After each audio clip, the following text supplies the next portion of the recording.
All right, very good. Evening, everybody. Once again, from the controllers, not from the controller scope. Sorry, from the, not even from the flight deck, but from the airplane. Anyways, from the sim. Good evening, everybody, and welcome to another edition of the Patagonia Bush Trip Livestream. So I've just been doing this for a little bit of a break. I decided I just need a little break from airline flying all the time, from the constant the constant. Just, straight level airline flying, IFR flying. And I decided, let's do something a little bit fun. So I decided to take on this Patagonia Bush Trip. I had a friend who did it. He said it was really fun. He enjoyed it a lot. And I've been enjoying it a lot so far, too. It's a really beautiful part of the world. It's not always well rendered in the simulator. There are definitely some areas where the data is pretty basic, but it's still a really fun trip. So I've been enjoying it. I've done it for 2 streams so far. We've done 7 legs so far. So we finished the first 7 legs out of 14. So today is going to be part 3, and I imagine there will be a part 4. So the first couple of legs we did, we visited some of these airports here. Let's see. So we started out at Los Cerros. We went to that's not right. No, sorry, down here. From Los Cerros to Toluin, from Toluin to Ushuaia, Ushuaia to Yendagaya, which was just a little tiny grass strip along the side of a river, then up along to another grass strip alongside another river. Although this one I actually checked the satellite image and it's not a grass strip. It's actually a paved strip. In the real world, there's actually a paved runway here. And the data is just so basic that Microsoft Flight Simulator recognizes that there's an airport here, but doesn't even have it paved, which is just weird. But I guess it doesn't have any satellite imagery. Flew up to this little place where there's a nice little pair of runways here, but nothing much else around. Across to this little island here, and then we did a super long 165-mile leg before we ended up at Teniente Julio Gallardo. And that's where we're starting out today. So not a huge airport, but at least it's a paved strip, and we're going to be doing this leg. We're going to be doing leg 8. We're going to be heading to El Calafate, or is it El Calafate? I'm not sure how to say it, to be honest. Again, as I said last time, I have no Spanish descent whatsoever, so all my attempts to speak Spanish are pretty rudimentary at best. So I apologize to anybody who takes offense. I'm not trying to offend anybody. I've never heard the name said, so I don't know how to pronounce it. I'm just trying to make my best guess with my kind of very limited knowledge of Spanish. So anyways, that's what we're up to today. So this first leg's going to be a bit long, and then the 2 subsequent legs, 9 and 10, are actually quite a bit shorter. 9 is only 41 minutes, 86 miles, and then leg 10 is just a shorty there, 14 minutes. So we'll see how we're feeling after leg 10. We may shove leg 11 in there as well. I don't think we're going to get all the way around to leg 14 today unless we really, really push ourselves. It's possible. I'm not going to say no, but to do 7 legs in one day, especially with one of them being an hour and 11 minutes to start, I see us kind of running out of. I see me running out of steam right around here, right around the end of leg number 10, maybe 11. We'll see how it goes. But yeah, so that's what we're up against today. So let's hop in the simulator. Let's get this going. And yeah, welcome aboard, everybody. Let me just get my Twitch stream up here so I can just see everybody who's chatting away. If anybody's chatting away there, nobody's saying anything yet. Okay, that's fine. Feel free to ask any questions. But this is the outline of the trip here, just shown on the splash screen. So we made it as far as I can't even show you, but pretty much, because there's no mouse visible right now, but pretty much halfway. We've done a pretty good job of making it so far, and here we are at SCNT. So we're going to getting our X-Cub here. Ooh, that is not right at all, and that is not right at all. Stand by while I just fix that. So that's got to be, there we go. And what I might also do is just kind of adjust my track IR sensor so it kind of fully covers my my sensor over here on my headset. So there we go. And just trying to sort of gauge the audio volume there. That sounds pretty good. Let me just have a quick little look around the aircraft here. So the one thing I've noticed is this aircraft is kind of dim. It's an overcast day where we're doing this whole bush trip in the sim here. So let's just check here. We've got 23 gallons each side, so we got lots of fuel in the tanks. Somebody told me that at the bottom corner, maybe this is it. Is this the trim wheel? That's the trim right there. Okay, all this time I've been trying to look for where the trim indicator was, and I could never figure it out. It's this little tiny indicator right here. So there we go. So let's just, we're going to do a couple things here. So we're going to get rid of that indication on there because I don't like to see the, I don't like to see anything, any information. I really like to just go just with what's in the nav log. Let's just do a quick little control check. So just going to check that my throttle, prop, and mixture controls are all adequate here. Park and brake is off. And alright, so it looks like about 2/3 down is a normal kind of pitch trim setting. That looks about right. Let me just make sure I'm all happy here. And then we can get going here. So this is going to be the first part of leg number 8 of our Patagonia Bush Trip. And just a quick little preview of us out here just so you guys can see what we're doing. But this is all we have today. We are in the X-Cub, which is a nice small little aircraft, small little bush aircraft, 2-seater, 2 tandem seater. As pointed out, the people in here are wearing beautiful, beautiful captain's uniforms. Not really what I would think of when you're trying to fly around in a little bush trip. I'd think something more in a jumpsuit or even just any casual clothes, but probably not a formal pilot uniform. But it's a really fun little airplane. It's really cute. It's got just just very basic controls. Let's see here. We should actually probably get the flaps down 1 notch there for takeoff. And just a quick rudder check as well. Yeah, that looks pretty good. But yeah, it's a very basic airplane. There's nothing terribly complicated about it. There is a nice avionics system in it. We're not going to use it. We're going to fly this thing VFR. All right, so we're going to start off. I don't even know which way are we facing here. So we are facing... we're basically facing west, so opposite shoreline. Head out west towards and past the shoreline. Make your way towards a row of mountains in the distance. As you approach, you should see an outcropping from the opposite shoreline. Fly there and start following the shoreline northwest. So we got to take off basically straight ahead, go west towards a row of mountains in the distance. Sure, I'll buy that.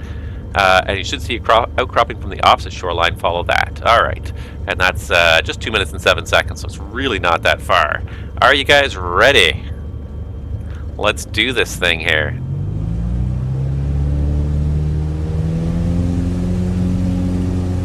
Try to get my rudder inputs in there. Oh, too much, too much. Very sensitive, very gentle. And get it off the runway before we hit something. And positive brake gear up. Alright, now we got to climb so we don't exceed the flap speed until we get a few hundred feet up in the air. She is a nicely overpowered airplane. And let me know how that sounds for you guys. It sounds really quiet in my headset right now. I might turn my headset up just a bit there. Just to kind of make it a little bit louder for me. But let me know if I'm being drowned out by the sound of that engine. I feel like it might be drowning me out just a little bit. I might turn it down just a little bit here. Alright, so... we're airborne, a couple seconds airborne. I usually wait to start the timer on the first leg, only because initially when we're climbing out, we're not climbing at the cruising speed, so kind of making up for the fact that we will be a couple seconds late there. So my target altitude for this is 1,500 feet. Because we're basically flying along a lot of sea level waterways, 1,500 is more than sufficient. It provides a good combination, so it provides an interesting challenge. Of not necessarily being able to see that far ahead of us. Alright, so fly towards a row of mountains. And when you see an outcropping from the opposite shoreline, fly towards that. So I'm wondering if it's that right there. So it said fly west. I'm wondering if it's this one right here, because it's not going to be very long to get there. I got to try and also trim this out here. Get the power back to a cruise power setting here. And trying to just sort of multitask and trim myself out here. The airplane accelerates and climbs nice and steadily.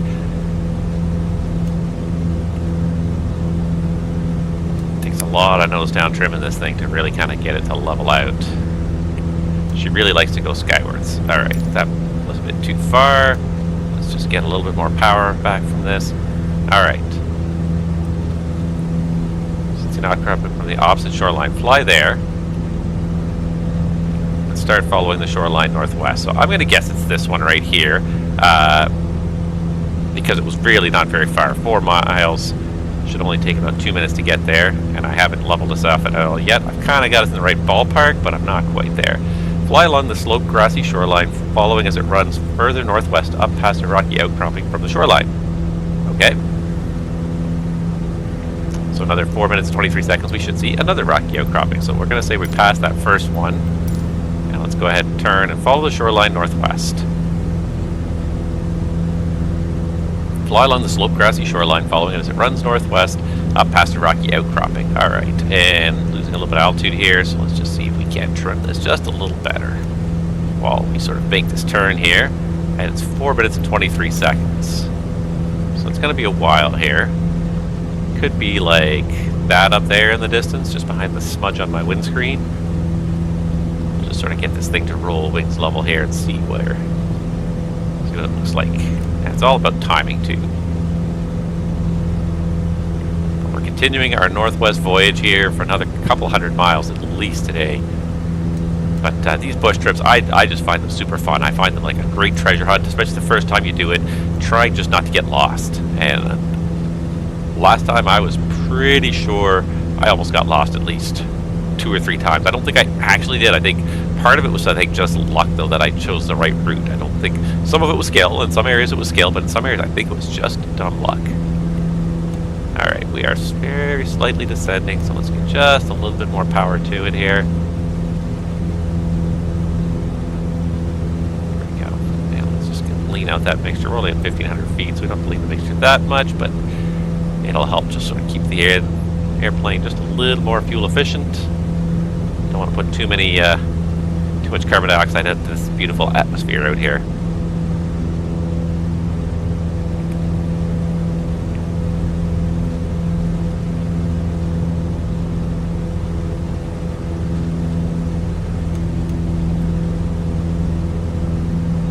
Okay, I got it pretty close to trim level there. Just pitch it up ever so slightly. I'll give it just a little bit of down pressure, but really pretty close at this point. So that's almost 2 minutes. We should be at 4 minutes. Sloped grassy shoreline following as it runs further northwest up past a rocky outcropping.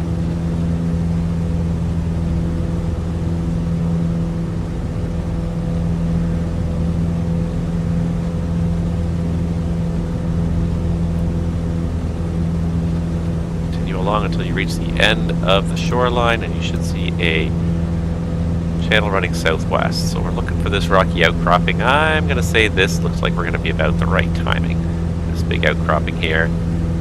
Continue along the shoreline even after that. So even if it's not the right spot, we continue along. We look for the shoreline to end in a channel running southwest. So a channel we're going to kind of cross. It probably looks like about a 90-degree angle, give or take.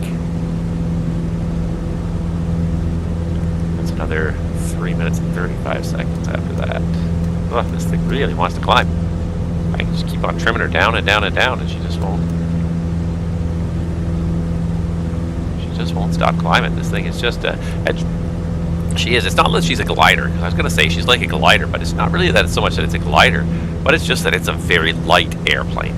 And I'm not sure if this one's actually metal. I know the original Cubs were fabric.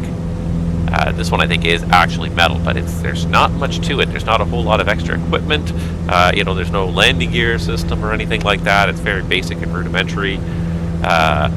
Very minimal even electrical system. I mean, obviously you'd have to keep these basic avionics running, but not much beyond that.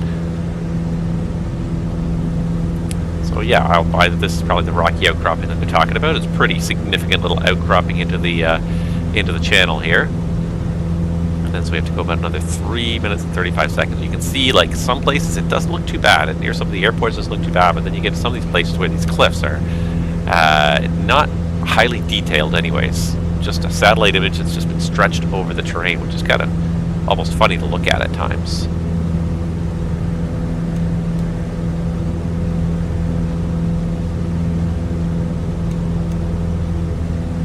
Trying to trim it out here. Alright, and yeah, there is the rocky outcropping pretty much at 423, so I'll buy that. and continue until we reach the end of the shoreline in another 3 minutes and 35 seconds. So this is a pretty long leg again. This is about an hour leg, this first one, but then after that it's all short legs thereafter. So I may feel inclined to try and finish this in one go. I don't know if you guys want to stick with me long enough and watch this. I may try and finish this in one go. I don't know yet. Play it by ear. I had kind of allocated, like, probably next week I can just find the time for, again, one more stream, and probably a little bit of a shorter stream.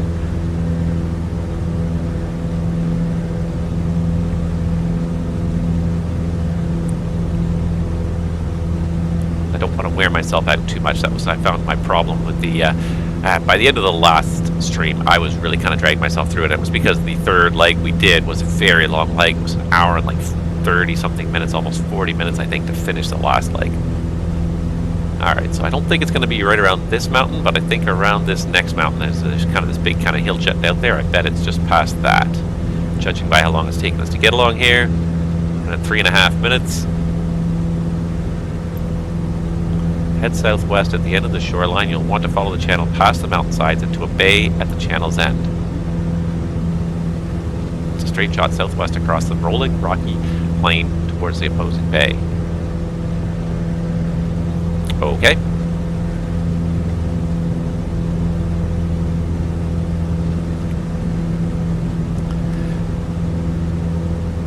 Now, once again, like we took off from a pretty civilized-looking airport, but it does not take you very long to leave civilization behind in this part of the world. You just take one turn off into towards the mountains again. And it's funny because, like, behind us there, you can kind of see back there, and I think you can see even the light from the airport flash there in the distance, the white-green light. But behind us to the east is kind of the Argentinian plains, so kind of the lowlands. This is the Chile side. I was looking at a map. I kind of brushed up my geography a little bit because I was a little bit ashamed of how little of this geography I really knew at all.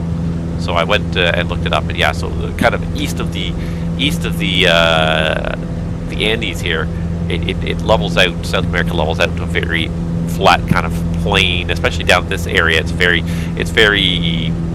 sparsely vegetated. There is vegetation, but it's not quite desert-like, but it's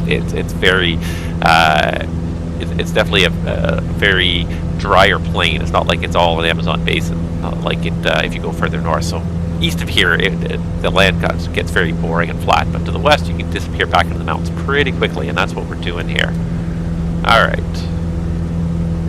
So there's a little lake on the hill up here, but I feel like just beyond this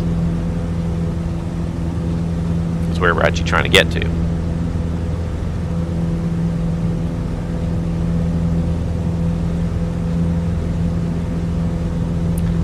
Minutes and 35 seconds, so yeah, it looks like we're just going to come onto a channel. So continue along to reach the end of the shoreline. From there you should see a channel running southwest. Head southwest at the end of the shoreline. You'll want to follow the channel past the mountains and to a bay at the channel's end.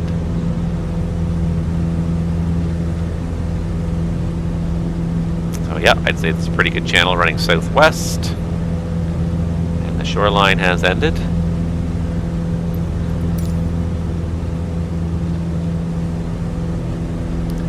Look at those mountains just disappear up into the clouds. There's big glaciers just coming right off that. Looks absolutely beautiful up ahead. Why we're not going that way? Alright, so here we go. Follow the channel southwest, past the mountainsides, and to a bay at the channel's end. It's a straight shot southwest across the rolling rocky plain towards the opposing bay. So I think we have to follow the channel basically until it ends. 5 minutes, and then cut across some land, and back into another channel.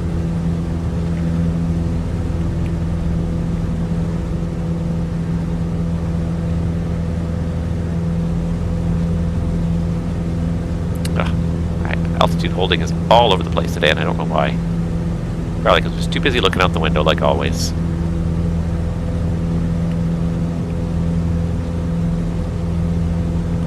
Aerodynamics can be a real harsh mistress sometimes. Alright, so follow this channel till it ends. We have to go across some rolling plains until we get to another channel, where we'll head northwest again. I'll start gaining, I guess that's going to say altitude.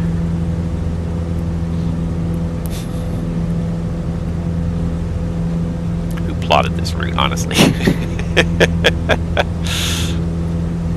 I mean, it's fun. It's a lot of fun, but who picked this route through these winding mountains? Okay, so looks like it does kind of end up here, and then just keep going straight across until you get to another bay there.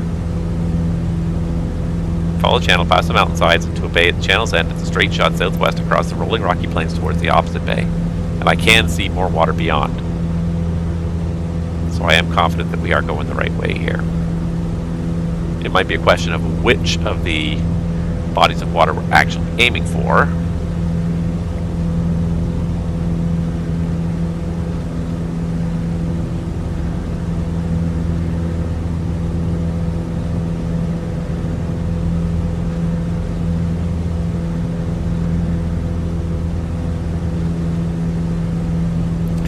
And I wonder how much this lousy altitude keeping is really me, and how much of it is just updrafts and downdrafts off these mountains, because if there's any wind rolling through here at all, it's got to get pretty turbulent sometimes in these valleys.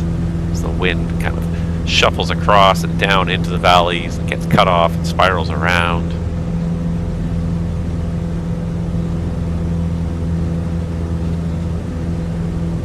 Alright, so we keep going here. We're about 2.5 minutes, so we're halfway there. So I do see this other bay here.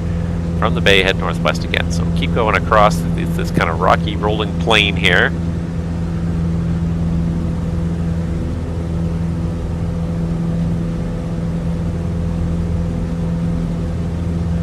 Those look awfully rugged.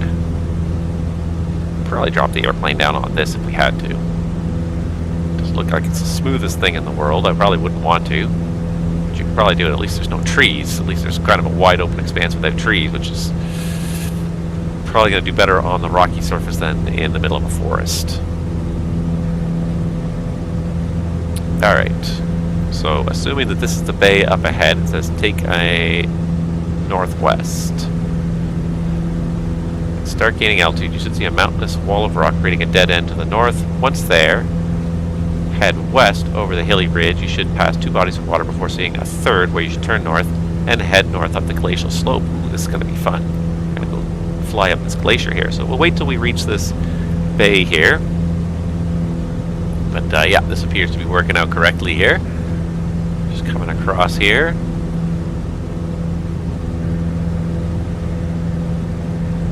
And so we'll turn up to the right.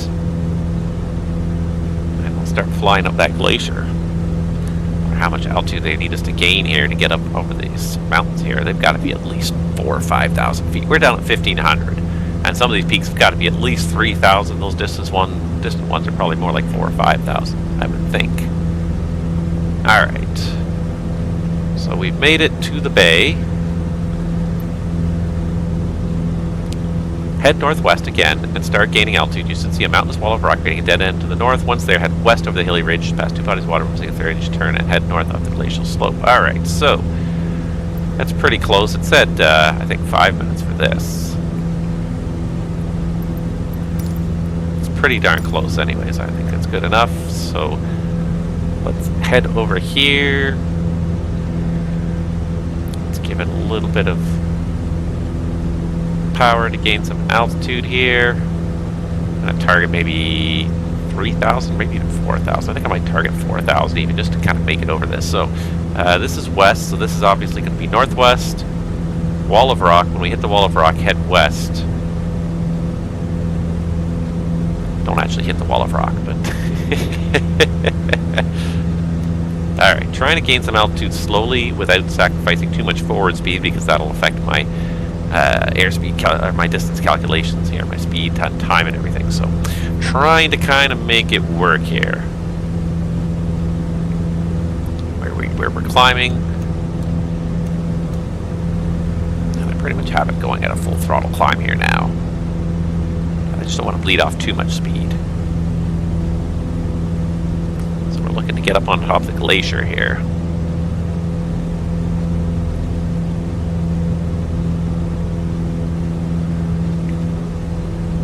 Now, I thought I saw part of the glacier through that valley there. I'm not sure if that's the correct valley that we're supposed to follow up this glacier.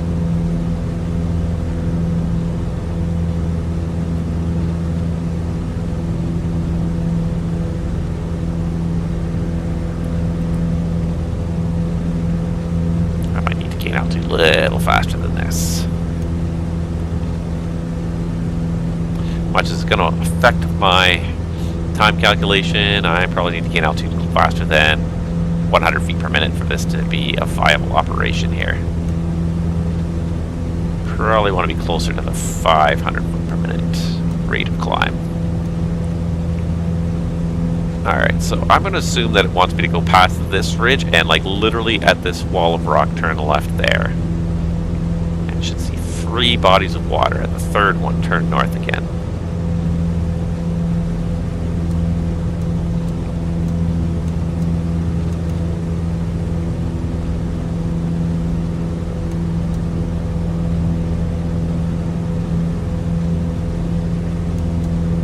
I may have to really increase the climb rate here shortly. Alright, I see one body of water. Yeah, that's got to be the glacier there. That's got to be what we're aiming for. So we're looking at 1 body of water, 2 bodies of water, and then at the 3rd body of water, head up the slope of the glacier.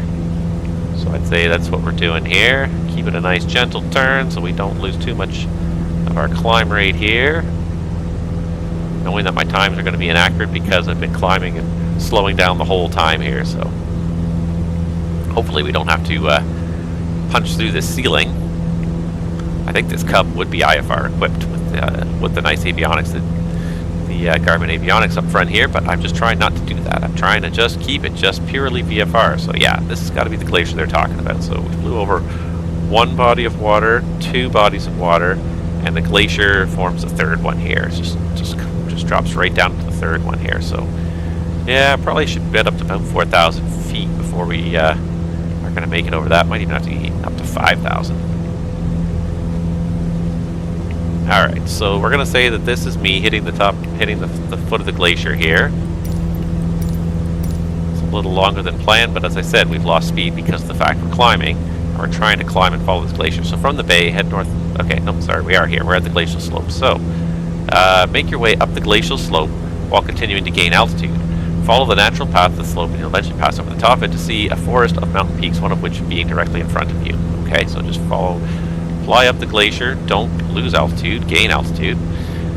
Goblin Choreo, hey, how you doing? Nice to see you, and yeah, we're doing okay. We're having fun here. It's actually really kind of fun here to slide up this glacier. I wouldn't worry too much about hitting this glacier. If you could hit it at a slope, you could land on it. I'm sure you could land this thing on this glacier. So we're going to continue the climb rate going, and I think we are going to be just fine to kind of make it up here. I can crank this thing up here. I don't know what best rate of climb would be, but I mean, I would imagine that the best rate of climb is probably somewhere back in the neighborhood of 70, 80 knots. The best angle is probably even slower. This airplane can go pretty darn slow, which means we could probably put a pretty hefty climb rate on it if we needed to, and we are kind of starting to put a really hefty climb rate to it right now. 1,000 feet per minute, trying to not actually hit the glacier. Make your way at the glacial slope, so follow the natural path of the slope, and you'll eventually pass over the top of it to see a forest of mountain peaks, one of which being directly in front of you.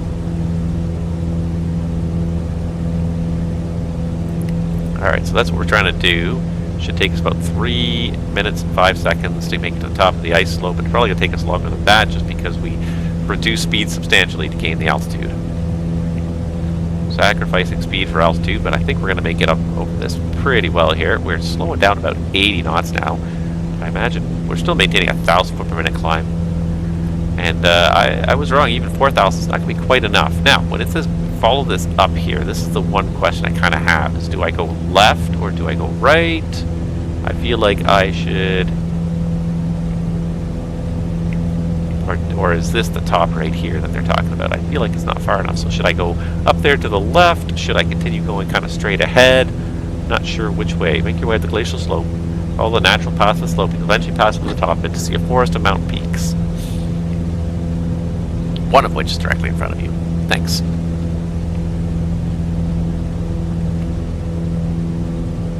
This one is directly in front of me. On the western side of the mountain peak ahead is a short rocky slope, if that's the one.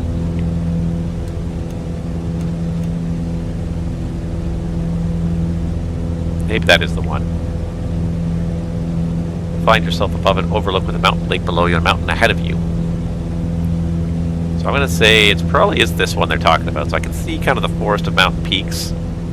We really did gain a lot of altitude pretty quickly here. We're already up to 5,000 feet. I might start leaning that mixture just to help. And keep pulling the speed back just because I want to make sure we make it over this. And I wonder if this is the peak they're talking about. So if this is the peak they're talking about, on the western side of the mountain peak ahead of you is a short, rocky slope. Make your way to the top of it. You'll find yourself above an overlook with a mountain lake below you and a mountain ahead of you. Head northeast and skirt around the mountain peak. Unless it's this. Head northeast, skirt around ahead of you. Now between the two peaks should be a concave gap on the mountain ridge. Head through it. So I'm not sure if that's the way we're supposed to go. Now again, I'm not 100% certain I'm not getting lost here.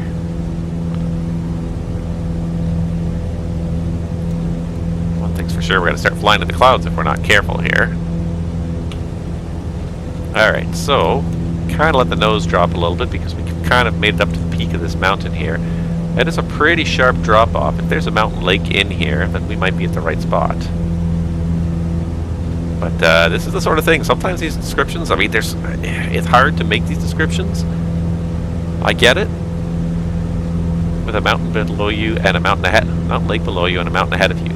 So this is a pretty sharp drop off on the west side here. If there's a mountain lake down here, then we are in the right spot. Oh, look at that, look at that. Wow. Wow, what a sharp drop off there. Alright, so you'll find yourself above an overlook, a mountain lake below you and a mountain ahead. Head northeast and skirt around the mountain peak. So around the mountain peak here.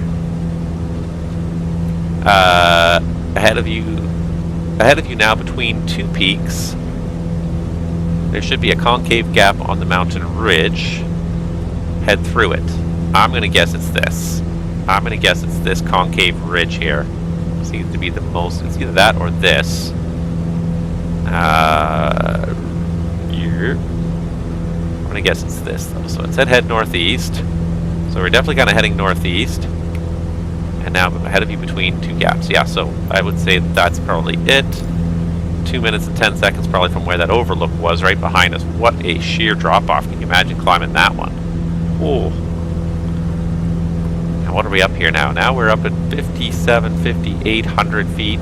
We'll target 58 for now. We'll try to level it off here. Probably have to lean my mixture even more. Don't want to lean it too much, but the air is probably getting decently thin up here at 5,000 feet.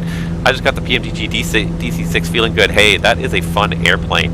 I learned to fly that by following Randazzo's tutorials. So he put out, just before they released it, he put out a whole series of tutorials, and they were really, really good.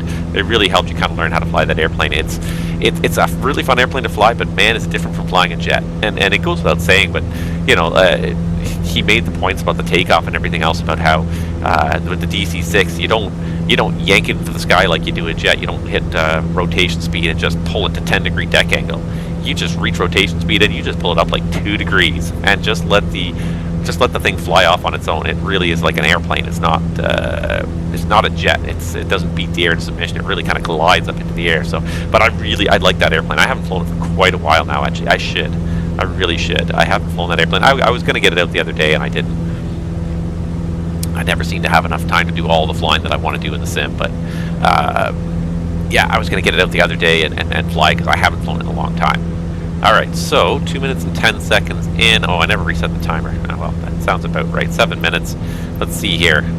Turn to the east and make your way down the glacial slope to the lake at the bottom. Okay, so we're just cutting through this ridge here right about now, unless it was that one.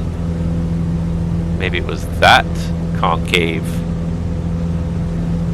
barrier, because I do see the glacier here. So either way, I think we're going the right way. I think we did kind of follow the instructions there. And we'll get the carb heat on. We're going to start pitching down to follow the glacier.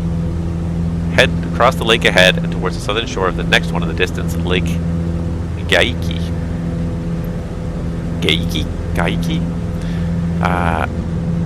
Turn to the east. So turn to the east and make your way down the glacial slope to the lake at the bottom.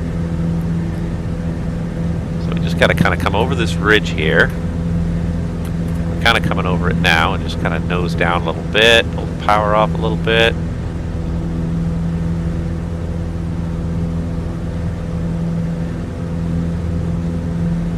And we're going to gain lots of speed if we're not careful here on our way back down, but that was kind of fun. That was the highest I've taken this airplane on this trip for sure. You know what I should do? Great right now with this.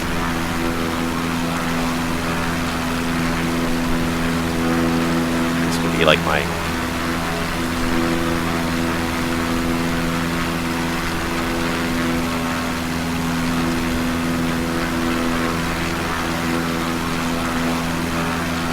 This could be like by the cover of my video here. Flying down this glacier. There you go. Having a little bit of fun with that. Alright, we've pretty much made it over the lake here, I think. We're just going to continue descending for a little while here, back down to 1500, but there we go. We'll pause that, reset it, turn again, and this time make your way north. So 9 degrees to the left, head across the lake ahead, and towards the southern shore of the next one, the distance Lake Gaiki. So I'm going to guess that this is Lake Gaiki, and it looks like another glacier feeding this lake over here, too. 2 minutes and 9 seconds to get to the shoreline of Lago Gaiki. Fly over the lake and head up the glacier beyond it, Glacier Tyndall. Oh, we're going to go uphill again. Or maybe I shouldn't lose too much altitude here. Let's just level it off at about 3,000 here. Oh, look at that. Oh, I didn't even notice the glacier just shooting into the lake there behind us. Oh, look at that. Just absolutely gorgeous. Gorgeous part of the world. Ooh, I'm loving this one. This is definitely the most scenic leg so far.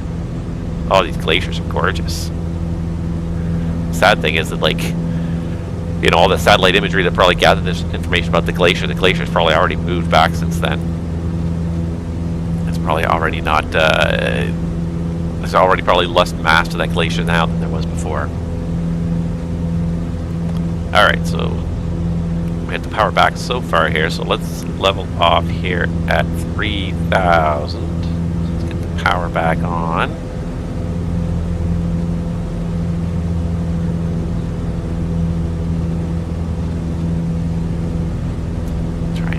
Again here to maintain altitude.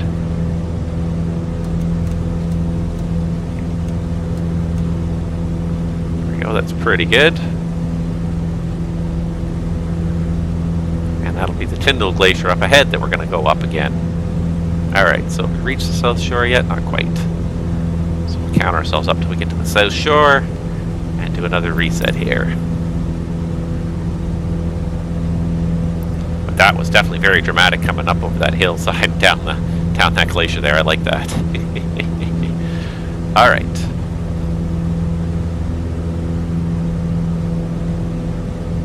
So we'll reset our timer when we get to the south shore of the lake here.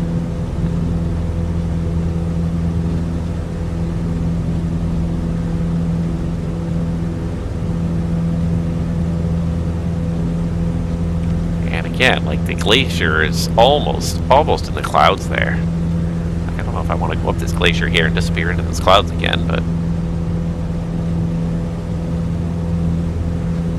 alright.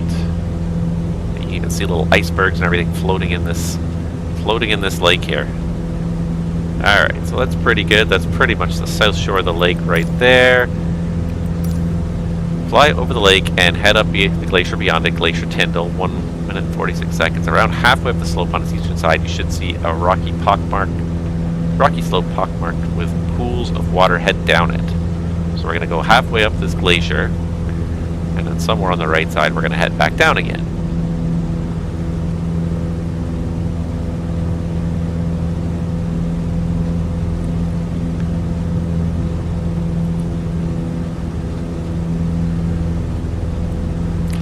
I like the DC-6. I found it was a bit of a bear sometimes. There's a lot to it. But I mean, that's the way it used to be. Like, that's why you had like a flight engineer. You dragged a flight engineer along with you. It wasn't just for the company, but it was because you needed a person to full-time operate this aircraft. And I do have to say, like, I think I really do appreciate the way PMDG worked in their you know, their virtual flight engineer. I thought it was pretty well done. You can get them to do various checklists, set you up in various configurations, which is what the real guy would do, or you could do them yourself. You are free to do all that stuff yourself, but certainly sometimes it was a lot of work for one person to do, a lot of controls to manipulate all at once, to keep your hands moving. So definitely helpful if you had somebody to do part of the job with you. All right, let's go back into climb mode again.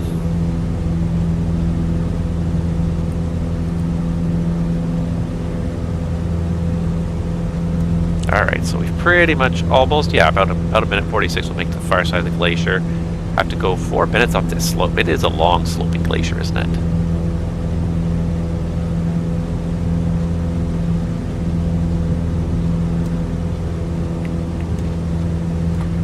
Just kind of trying to see when we reach the end of this glacier here. We're more or less there now, I think. Oh, it looks really good here, though. Just coming across the scenery here. Fantastic. Alright, so let's pause, reset, start. And so, about halfway up the slope, on its eastern side, you should see a rocky slope pockmarked with pools of water head down it. So it's going to be about 4 minutes just to get up there. Let's see how this works out here. This glacier does not appear to rise as quickly as the previous one did, so I think we're going to be okay. I think we're going to be okay. How are we doing fuel-wise here? We've just about burnt that first 20 gallons. So let's go ahead and just switch to the right tank here before we get too involved in this climb here. There we go. Engine instruments are holding steady. Perfect. Alright, we're climbing. We're not climbing quickly, but we're climbing. I give it just a little more up trim just to kind of encourage it to climb a little more. Try not to fly into this cloud deck. I think we're going to again. See, and I do see kind of like an opening here. I see maybe like another opening here, so we'll have a look-see. Rocky slope pockmarked with pools of water. This, we're almost halfway to our first airport. We're not doing too badly here. It's amazing how quickly we knock out those miles and how quickly that time falls away from us. The aviation is one of those things that's just a time suck. It really is. Not in a bad way, but sometimes you just don't realize how long it's taken to do stuff. It's an incredibly stimulating environment. Like you're doing things. Your brain is kind of always working, thinking about things. Waiting for checkpoints and things like that. So you're always kind of thinking. So I won't say you can't get bored doing it. That would not be what I'm trying to say, but certainly time can get away from you very quickly when you're flying. All right, so I don't see anything that slopes away from us there, so that could be it up here.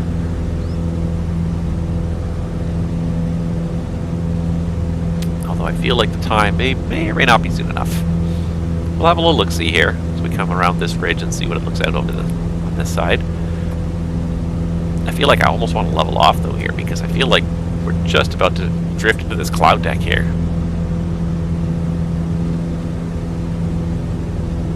I think we do have pitot heat, don't we? Or do we not even have pitot heat? It's not something I would necessarily expect to have in this aircraft.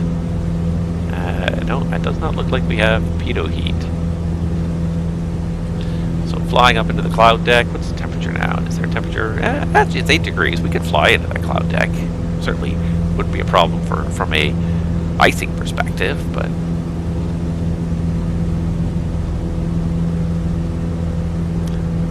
visibility perspective, that might be a whole different question.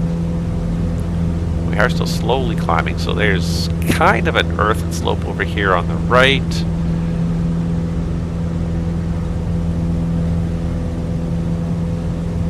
So it could be this here, it could be further up ahead, but I feel like it's this here.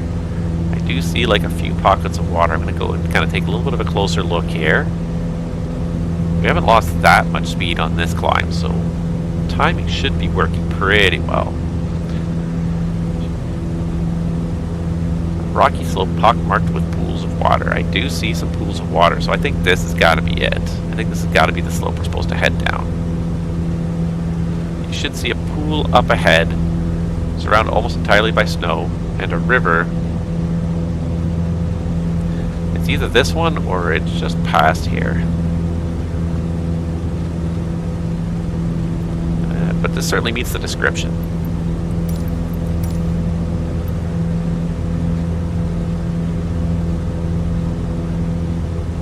So this could be the pool right here.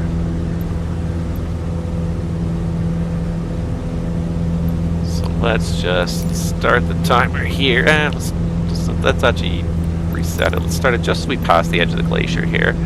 But that could be the pool with the river leading away from it. Follow the river to a fork a short distance away. I'm assuming that this is it. That this is the pool they're talking about. Unless it's down here even further down. Oh, it could be even this one. Alright, let's get the carb heat on and let's start descending again because we're starting to disappear into this cloud layer again here.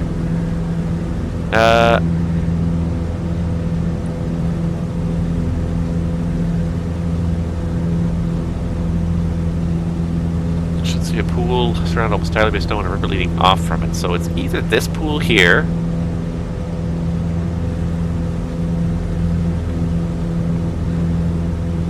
or it could be the bigger kind of lake here. Because I don't see a pool surrounded by snow. I'm really going to kind of just pitch my nose down for a second here just to sort of see what I can see out front here.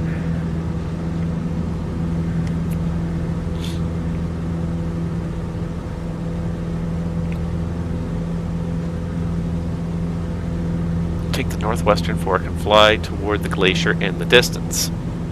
This must be it. Yeah, so this must be the pool. And then the river fork a short distance away. Oh, I didn't restart the timer. Oh well, a minute 26. That sounds about right. Take the northwestern fork and fly towards the glacier in the distance. There's initially a wall of rock border the eastern side of the glacier. It'll quickly peter out, allowing you to turn northeast around it. Ahead of you should be a glacial creek running east. So yeah, so this has got to be what we're doing here. Not paying attention to what I'm doing here though. Too idle. Alright, so let's level off at 2,000 feet here through this valley here, because I'm not sure if we're going to need to climb again at the other end of it here.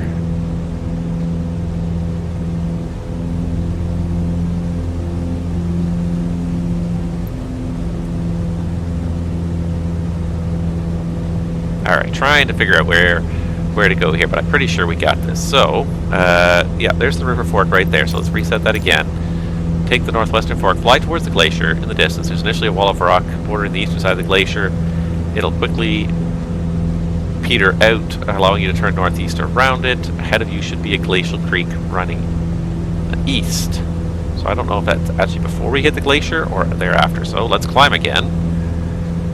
Maybe I should have climbed the whole time. Or maybe I should have descended, but I was just trying to make sure we're close enough to see what we're doing. So this wall of rock does look like it's going to kind of end here.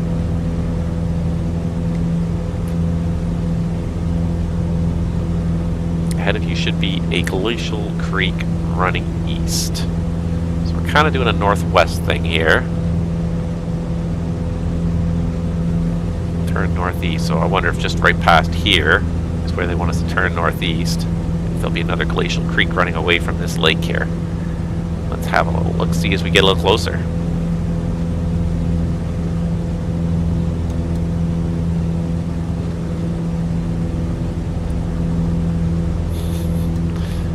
Just tracking along all these glaciers now.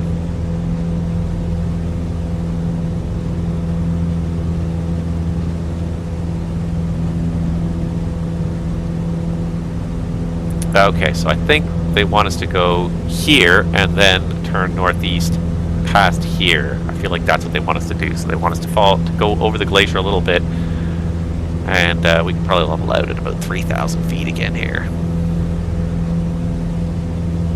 This is the most altitude changing I've done in this bush trip, though. Everything else so far was kind of like follow along the bodies of water at sea level, cross a few little land spots, but we were not going over any of the mountains, but now we are.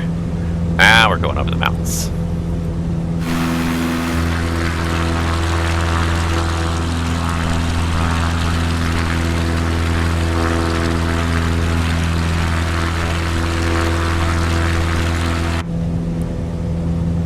Alright, so it'll quickly peter out, allowing us to turn northeast. So yeah, it could have been that, but I feel like this is what they mean. It's come right up here.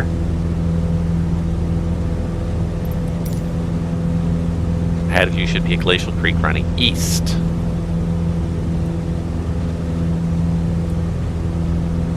The creek will lead you a short distance to another glacier.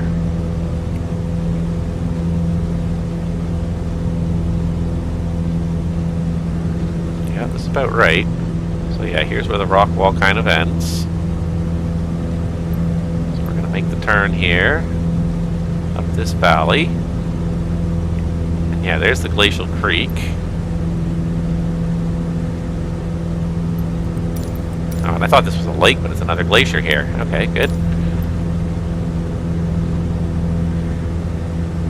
The creek will lead you a short distance to another glacier. Adjust to head further northeast. You should eventually see on the eastern side of the glacier a river carving a path between two mountains. Follow the river. Alright, so we are kind of, alright, bearing northeast. Oh, I think right there. I think that's it right there. That's where they want us to go. Oh, it's just like a treasure hunt. I'm just up. It's so much fun. It really is. I encourage you guys, if you haven't done them, try some of these bush trips. There's so many of them now too. They started out with, I think, only like 3 or 4 or 5 or something like that, and then each time they've done like a world update.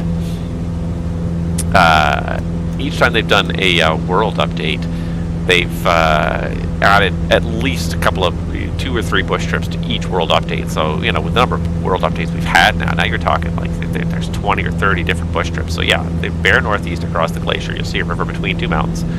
Follow the river. Wow, just another expansive glacier. And you can't even get a sense of scale of these. Like this is like probably about 4 or 5 miles across easily, if not more. But you almost can't get even a sense of scale from these things.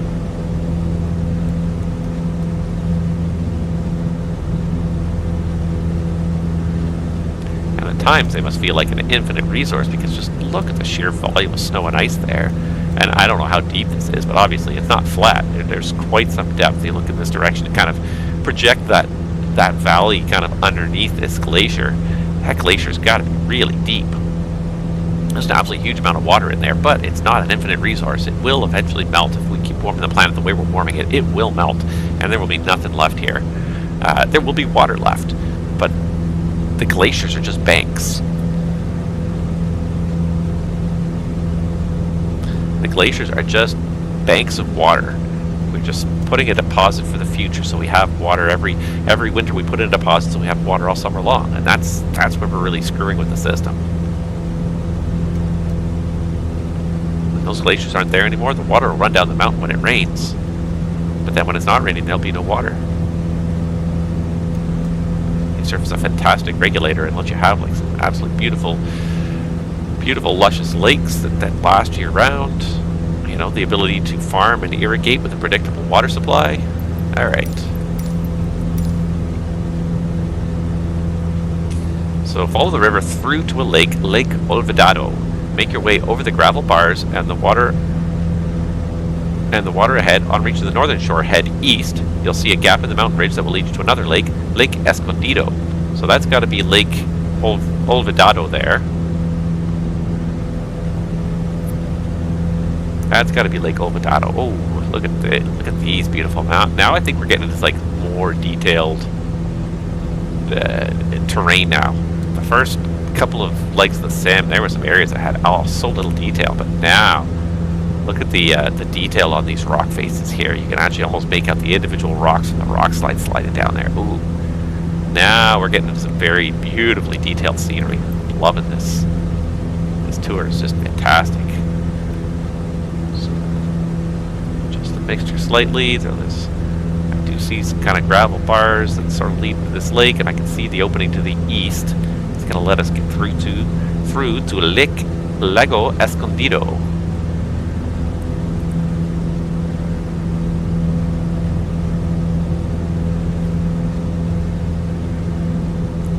Lago Escondido.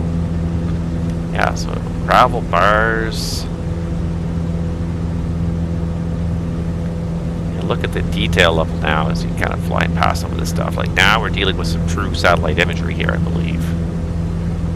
Before I think it was just land class data, and it was okay, but it was not great.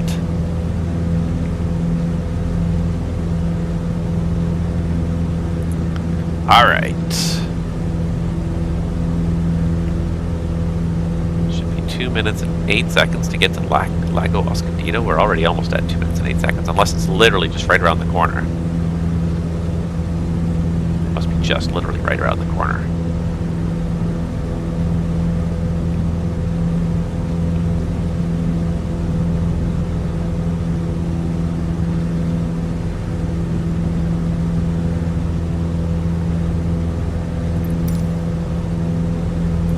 That's my guess. It's got to be right around this corner because timing-wise, it was only a couple minutes. It wasn't very long.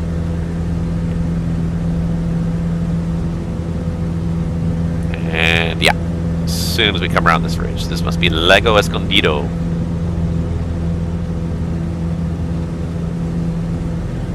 All right. Make your way over the lake and through the mountain canyon. It will lead you out to the foot of a mountain where you'll find another lake directly ahead of you. Fly to the shoreline, Lago Dixon. And I might even need to gain altitude just to make it over this.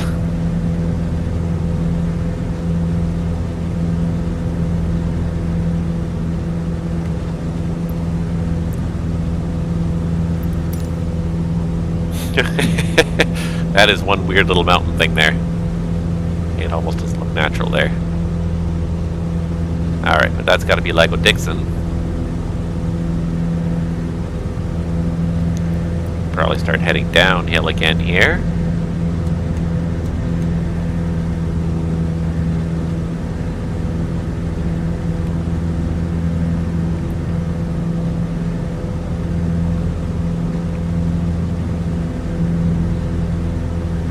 I wonder if that's real or if that is a simism, because it's so weirdly artificially smooth.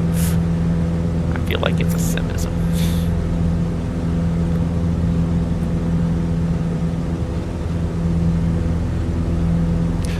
The lake runs northwest before bending northeast. At the turning point in the river is a glacier. Make your way there. The lake runs northwest before bending northeast. Alright, so I'm guessing we have to make a left. Maybe I don't want to lose too much altitude here after all. As always.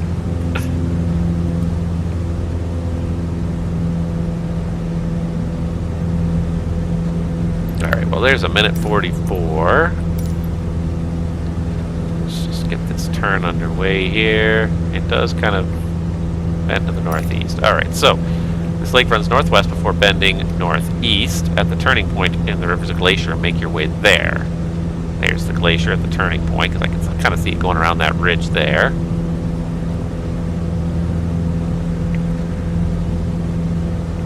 Alright. I can see we're getting, just from the scroll bar here, we're starting to get towards the end. We're about probably 2/3 of the way down our trip here.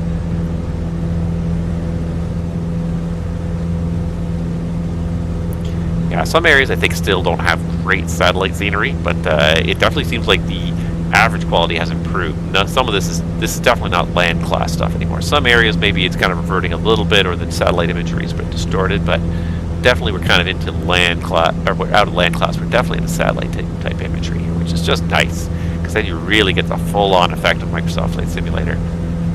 Before, some of the stuff we were seeing was just not quite fully Microsoft Flight Simulator. Definitely not being the best it could be. Alright. So I do see this glacier coming up here. I've been generally staying pretty low this whole bush trip, or for previous two streams of this bush trip, but this one, just because we're constantly up and down over these glaciers, I'm a little bit hesitant to get down really low, down to like closer to 1,500, 2,000 feet anymore. Alright, anyways, we're going to hit this lake, this glacier. We're going to adjust and head northeast across the lakes ahead. Beyond them is a bigger, more vast lake, Lago Argentino. Make your way to the southern shore of Lago Argentino. So 2 minutes and 36 seconds to get to the Glacier Dixon. think. Is this about right?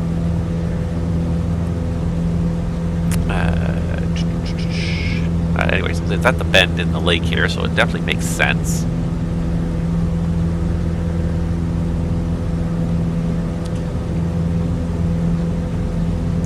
And we have to go almost 9 miles to get to Lago Argentino, and we're getting pretty close there.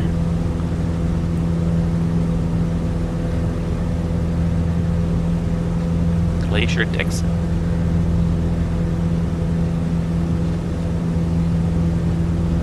See meltwater pooling in there. It's probably not a good sign really for the health of the glacier overall, but alright. Head northeast. Across the lakes ahead, beyond them is a bigger, more vast lake, Lago Argentino. Make your way to the southern shore of Lago Argentino. So I wonder if it's this way off there in the distance. I feel like that's probably the case. 4 minutes and 7 seconds. That would add up anyways.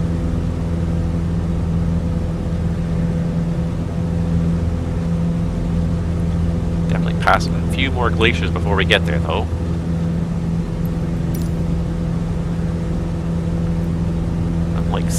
Nothing like bobbing around in a little four-banger, you know, light twin or light single. Just looking up at these giant mountain peaks to really make you feel insignificant. Yeah, so that's got to be Lago Argentino. I don't know if this is two separate lakes or if that's an island and those are linked, but I guess we'll find out as we get a little closer here. We're definitely in the right ballpark.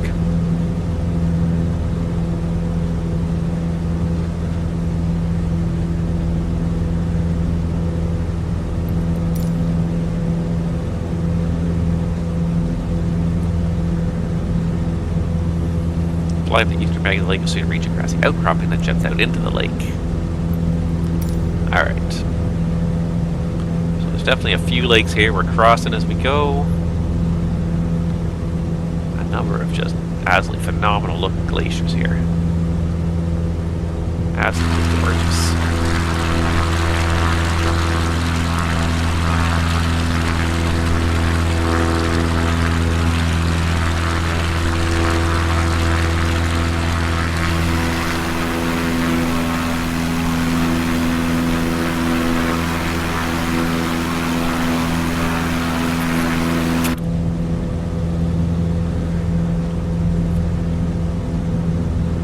Alright, how are we doing here time-wise? 2 minutes, we need 4 minutes, so I think that this is still not the one. I think it's this big one in the distance.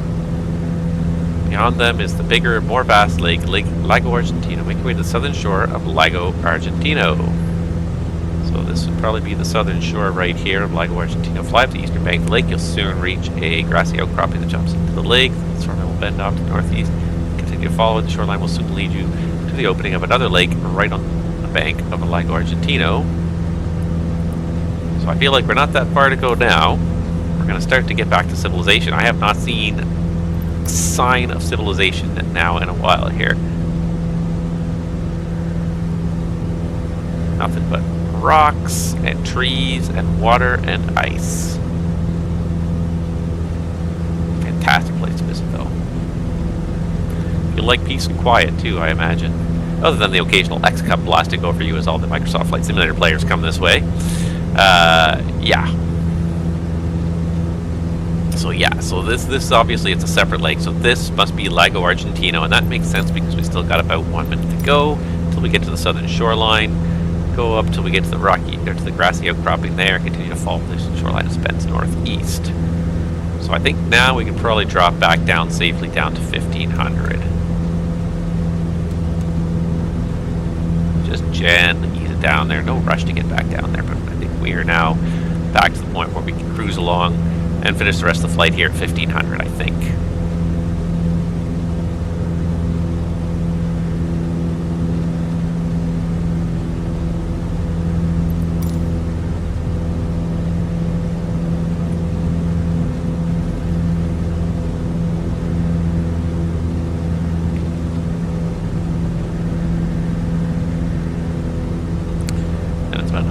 Minutes up the eastern side, the grassy outcropping there. Follow it as it bends around, so 4 minutes and 7 seconds is pretty darn close. I'll just wait till we actually pass the southern shoreline. Alright, yeah, coming over those mountains at that first glacier, I was questioning a little bit if I'd seen the right things. I might have made a wrong turn or two, but we did get to the right place in the end. There is a little bit of forgiveness in these bush trips sometimes. But I mean, it is possible to completely make like a 9-degree wrong turn, and then you're completely SOL. Alright, so we're just trying to get down to 1,500 feet again. That's got to be the grassy outcropping right there. 3 minutes up ahead. I'll just continue to follow this until we get to the next lake.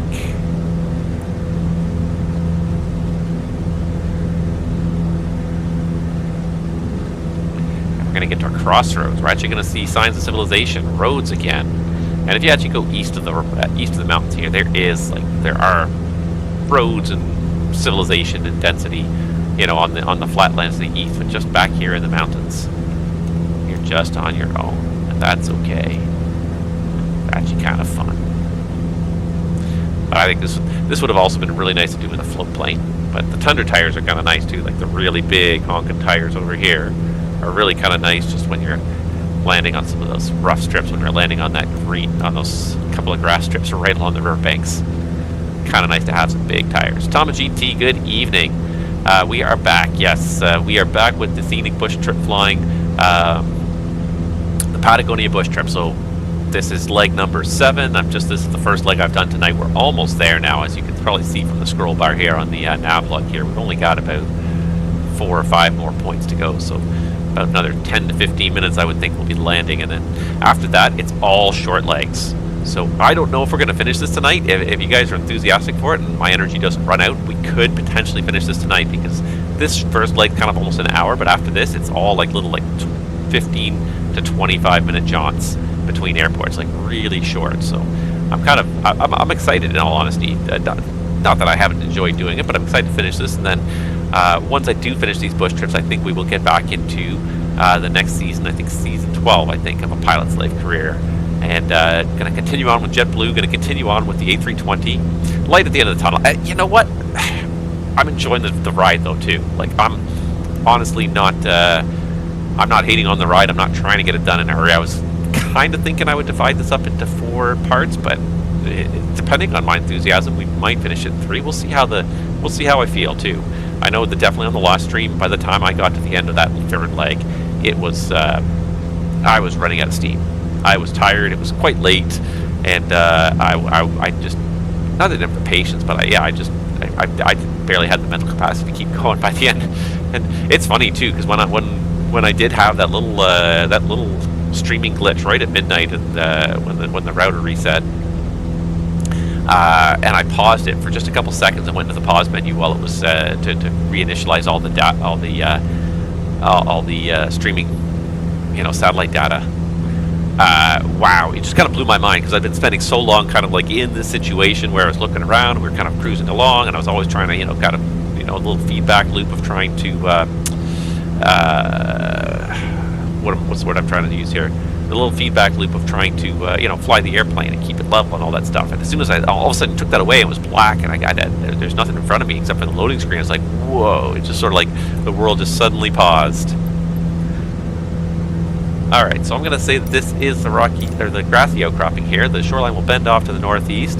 Continue to follow it. The shoreline will soon lead you to the opening of another lake right on the bank of Lago Argentino, and I assume that's the Lago Roca. Now, decision time again. Follow the shore. The shoreline will bend off to the northeast. Continue to follow it. So I'm going to say not this way, but the closer way here. And in a minute 54, and I wonder if this is Lago Roca. As you continue along the shoreline, you should see a road drift further and further into view.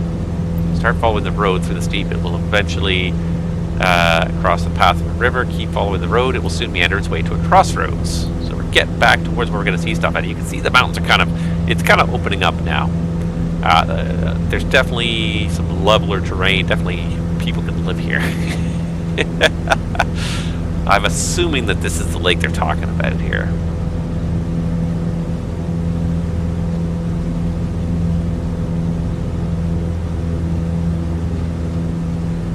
essentially an island. Oh, I think it isn't. Or is it an island or is it a peninsula? I can't tell yet. At first I thought it was just one long peninsula, but maybe, no, I think it is a peninsula. I think it is connected. But I think this is the way to go. Anyways. 1 minute 54 seconds. The Lago Roca opening. And this kind of makes sense. Like, I would say this is a division point where the lake is divided up. That's a pretty small little passageway there. As you continue along the shoreline, you should see a road drift further and further into view. Alright, so we'll continue to follow the shoreline here, and hopefully we will see some signs of civilization soon. Road fork El Calafate? I'm not sure. But the timing also works right for this to be my lake opening here. Continue to follow the shoreline, looking for a road. When we find the road, follow it. Cross the path of a river and meander its way to a crossroads.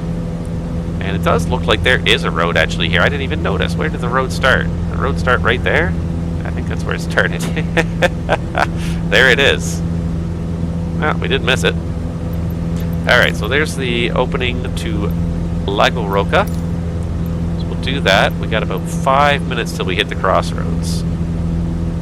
Assuming I'm doing a good job of maintaining altitude and speed, which I am not. A little bit more nose down trim just to try and keep her in line here. But yeah, and you can see the road just kind of meanders along the hillside, but it does kind of get a little closer to the lake over time here. So we'll just keep up this heading here and we'll just sort of intercept it just as we pass.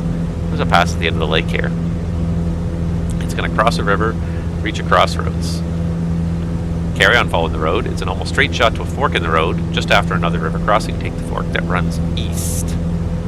Alright. And then follow the road across the plain. I keep using the wrong word for plain here, and again, I think this comes down to just translation. I feel like maybe this was set up with a voice dictation, either that or possibly translation for the guys at the Asobo headquarters who are probably more versed in French than English.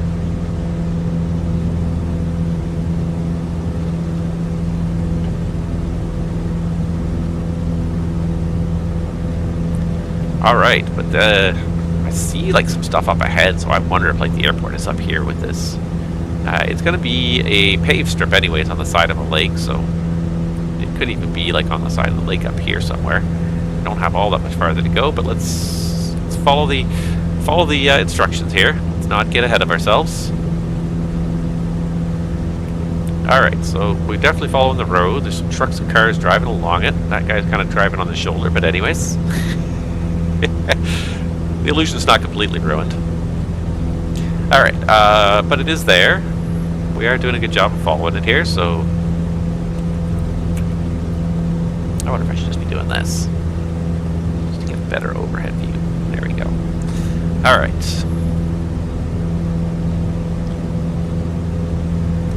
So now we're going to follow the road. Crosses a river.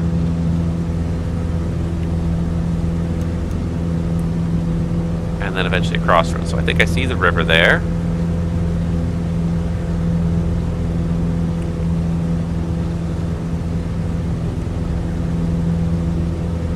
And it'll reach a crossroads, and we just continue straight at the crossroads till we get across another river and a fork.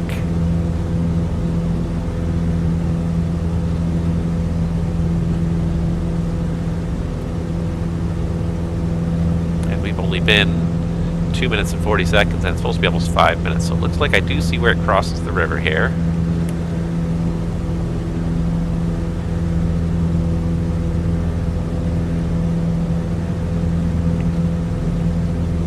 There are a few like very little small side roads, so I only agree with side roads. I think they're just like driveways.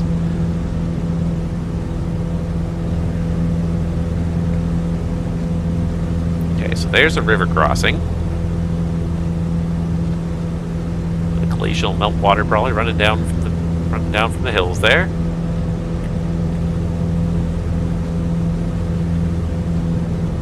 But it was farther to that airport than I thought, which is fine. I don't mind. I was trying to guess where it was really, and just like, oh, it looked like it could be there, but no, it was not even close. All right, so there's the river crossing, and then we need to get to a crossroad.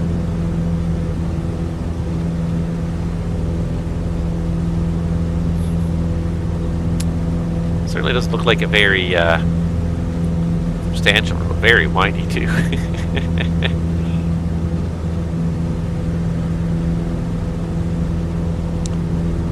And definitely no interstate anyways. Hard to tell sometimes too when you're on like these wide kind of fairly flat areas if the terrain is actually sloping upwards or not. It feels like we're kind of sloping upwards a little bit as we go here. So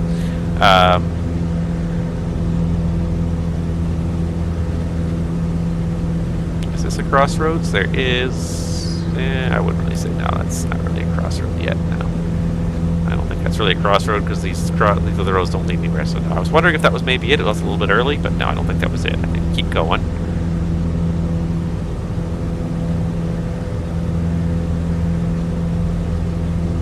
I maybe see it up here. That looks like maybe there's a crossroad there. We'll have a little look-see. Looks like there is a little bit of agriculture around here, a little bit of organized agriculture. We're no longer in the completely wild areas of Chile.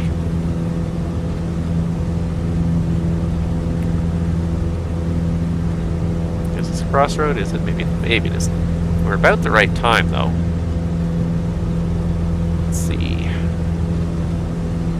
Looks like there is, yeah, there definitely looks like there's a little road that comes up there. I don't know if there's anything that continues up the mountain there, but definitely looks like there is a crossroad here. Carry on, follow the road. It's an almost straight shot to a fork in the road just after another river crossing. I think I see the river there again. I will say that this looks like, yeah, this must be the crossroad they're talking about. Yeah. Not much. It's kind of a crossroad that leads in one direction and then a little village. I don't think the other side of the crossroad really leads anywhere, but I will buy that anyways, since this must be the landmark.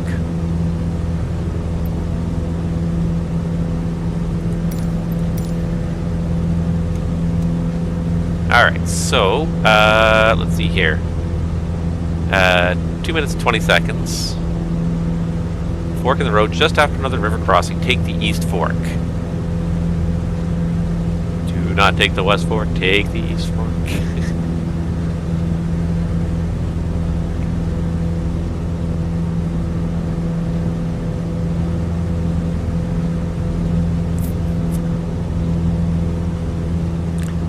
Still a lot of pretty tall mountains off to the west. I can't believe we carved our way up through that. This isn't the airport here, is it? I don't think that's it. Because it looked like it was on the side of a body of water, so probably the airport's over here somewhere. Because the airport was on the side of a big body of water there, so this could be an abandoned airport though. Oh, look at this. Look at this. Hold on. There's a fork in the road, I think, here. I didn't even see a river. Did we cross a river? I didn't see a river. Nope.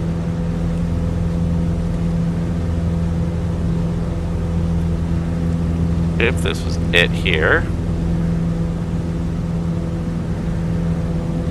Is this even a fork? This isn't even really a fork, I don't think. It's not enough time anyways.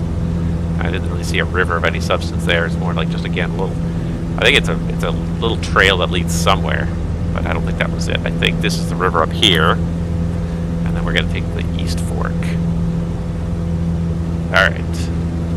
We are close to the end of leg number 8 of the Patagonia Bush Trip. And it has definitely been a bit of a slog to get through some of these legs here, but that was absolutely gorgeous though. Honestly, that was probably my favorite leg so far. That just popping out over those glaciers, up and down. Oh, that was brilliant. That was absolutely brilliant.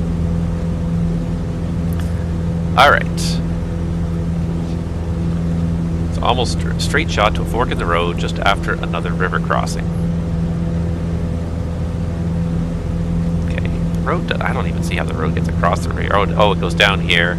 Oh, okay, yeah, I see it now. It kind of, there's a little ridge there. It hooks around there. Okay, so this is definitely it. There's a fork in the road. I might need to actually add some altitude to not hit the ground here. So let's just trim up a little bit here.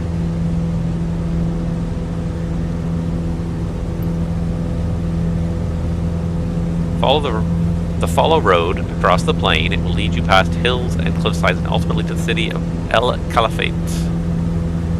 I don't know why that's so weirdly blue there. It's like some sort of, again, a scenery glitch. We're taking the right fork, not the left fork. Where did the left fork go? don't even see where the left fork goes. The right fork is the main road anyways. The left fork just becomes a little kind of a dirt trail that leads off down towards the lake there, but we're going to go this way. We're going to follow the fork. We're going to gain a little bit of altitude so we don't run into the ground here. We follow this for 4 minutes till we get to the city of El Caliphate, and then another 4 minutes across the city to the airport. So we are almost there.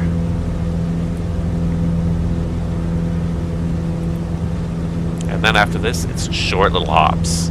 It'll be short little hops. Hopefully we don't get lost. How are we doing fuel-wise here? We burned 20 gallons out of that side. What have we burned out of this side? A little more than 20 gallons. I might have to switch tanks here shortly. As long as we follow this road, it should get us to where we're going. And it's obviously going to be kind of along the shore of this body of water here. Because the airport, the picture of the airport, I do like the fact that they have the pictures of the airports at least, so you can kind of see where you're going and kind of make a little bit of a guesstimate to it. I mean, it could be even right there or right up there somewhere.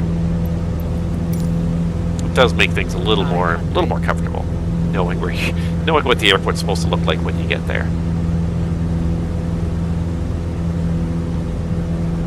They did build this road pretty straight, didn't they, though? A couple of little jogs in it here and there, but for the most part, just straight as an arrow between point A and point B. Nothing much to get in the way here. Probably not all that many landowners that care too much about the land. Just cut a straight line right across it. Alright, so this probably got to be the city up here, kind of on the shoreline. It looks like we're going to start bearing a little bit left, and I think I can see some built-up areas up there. We are not that far above the ground, though. I don't think we're even 1,000 feet above the ground there. Just look at the rate at which the ground is just moving past us here. We are probably not even 1,000 feet off the ground right now.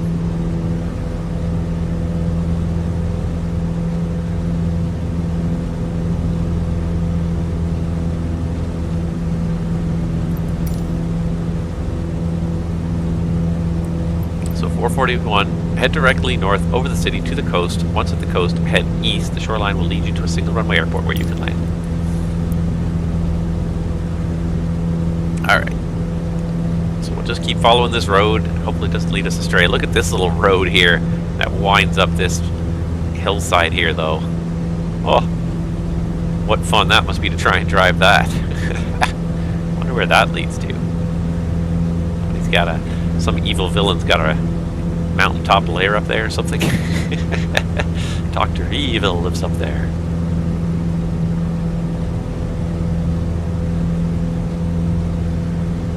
Wow. I can't even imagine trying to drive that road. That looks pretty precarious in all honesty. It does not look like a very well-maintained road, but it's just carved out of the hillside.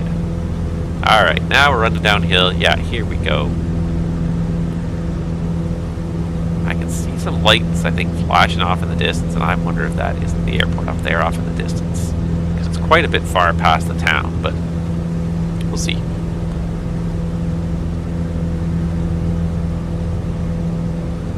There's actually a couple of roads that lead up into the hills here. I wonder if that's actually a road or if it's even just like a trail, like a hiking trail or like a traditional trail just to kind of get up on there. I don't know if it's a mountaintop or if it's like a whole plateau up there. We're not going to take a look right now. We are going to get this done here. But alright. El Caliphate. Head directly north over the city to the coast. Once at the coast, head east. The shoreline will lead you to a single runway airport where you can land. So yeah, that's probably it right there. So we'll just we'll bear across here. And it almost looks like there might have been a secondary airport or a smaller airport here. And very often that's the case. Like, you know, they try to build airports wherever they can find the space, and then eventually, when you need a bigger airport with a longer runway, flatter space, you end up building something quite far away from the actual city. Or it could have been this was perhaps a military base, and this was the civilian airport that was built as an alternative to the military base.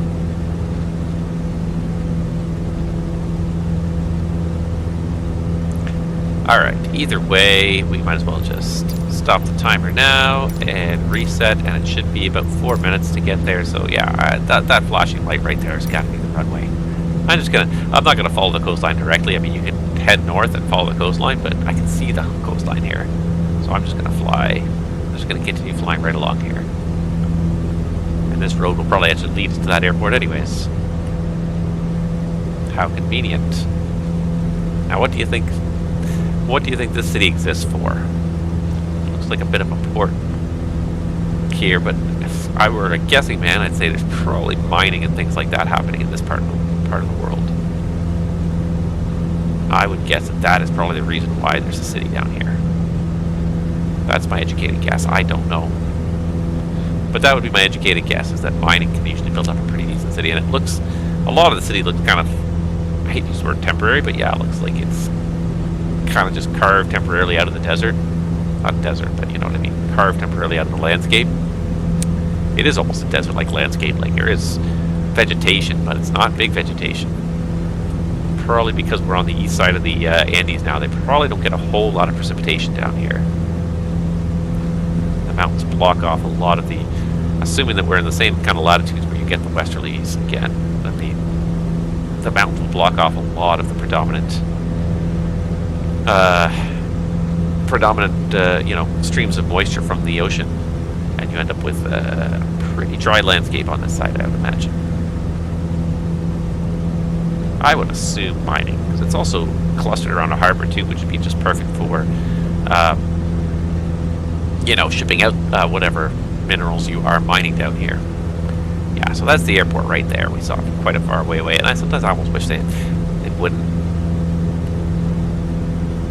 maybe reduce the visibility range on the runway lights or something, but like I said, or turn them off during the day, because normally we don't need them during the day, and very few airports turn their runway lights on during the day unless it's low visibility. Alright, gonna start losing a little bit of altitude here in preparation for landing.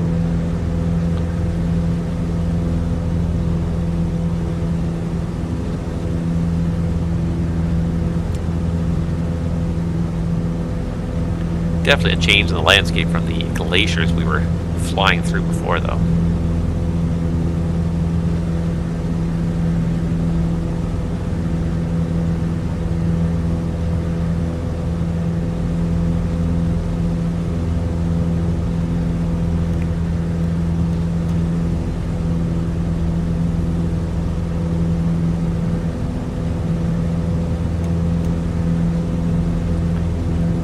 Alright, well that was the long leg.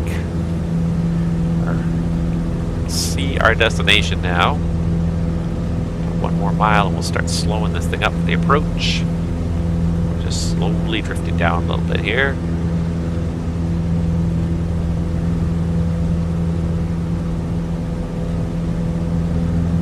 Yeah, that was one of the other big lessons with the DC-6 is you have to plan your descents, you have to plan them carefully because you can't make abrupt power changes. Like in this airplane, because it's just a simple little four-banger, very reliable with very little extra moving parts, you can be aggressive with the controls. You can pull it right to idle if you want to. And it will shock cool a little bit, so it's not nice to the engine, but it definitely will live. But like when you get into those big radial engines like they have on the DC-6, those things do not like fast power adjustments. There's so many moving parts in there, and then you've got the turbochargers as well. Everything wants to, you want everything to cool at kind of a similar rate, so you've got to give it time. You got to give the engine time to cool. You can't just reach the top of the descent point like you do with a turbine engine and just crank it back to idle and just let it descend at idle from there on out. You really have to. With the DC-6, that was one thing I remember. You had to really work with it. You had to plan your descents, just knock off just a couple of inches of manifold pressure at a time, wait a couple minutes, knock off a couple more inches, and just slowly let the engines slow down, cool down, so you're not thermally stressing them, because they did not like to be played with rough. And it's the same thing with any turbocharged engine, really, even in modern airplanes. I flew a 340 a few times, and it was a turbocharged engine. That was our biggest, most important rule for new people to learn on that airplane, was Power changes have to happen very slowly, especially decelerating power changes have to happen very slowly or you'll shock cool the engine very easily. And you can blow out your turbocharger very quickly with shock cooling. Alright, there's 1 notch of flaps. Just trying to trim it to hold this nice little attitude here.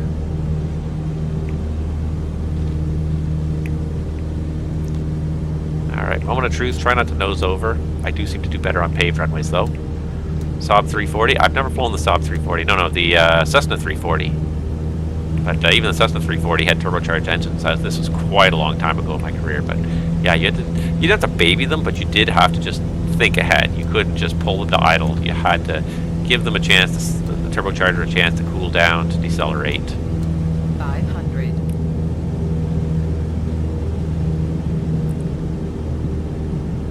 And that was really the biggest learning curve with that airplane. It was not anything much bigger than anything I'd flown before, but just the turbocharged engines were they weren't a bear, but you just had to always be aware of them. Alright, here comes full flap.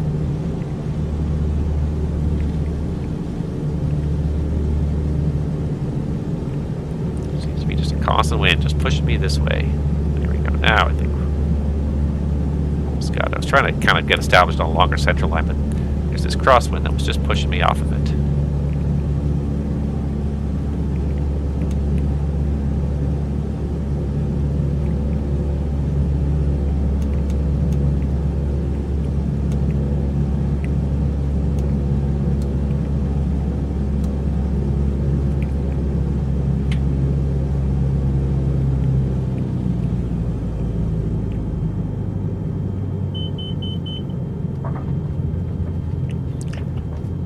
My only flaw in that one was I was expecting a much taller airplane.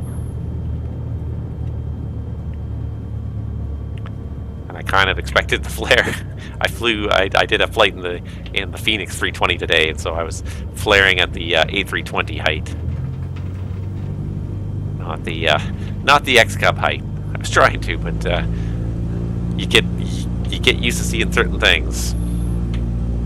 Alright, that was probably one of my nicest landings in the X-Cub thus far, too.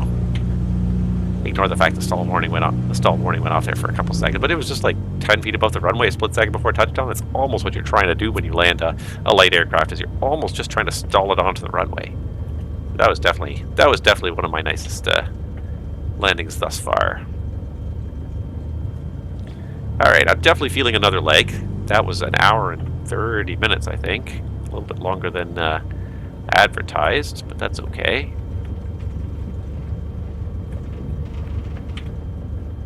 Let's just get ourselves set up for the next takeoff here. Alright, then we'll come to a stop. And boom, there it is.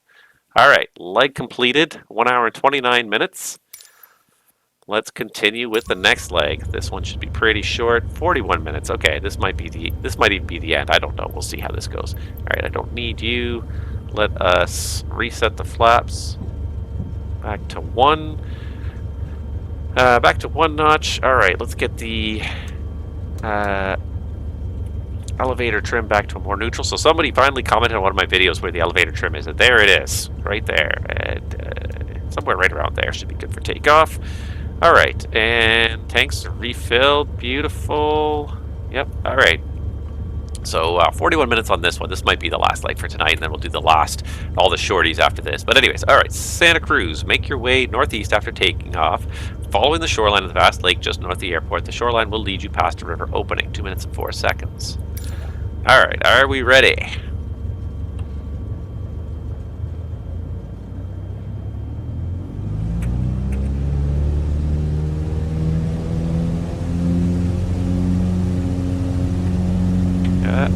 It's like the rudder doesn't kick in, and suddenly it's effective.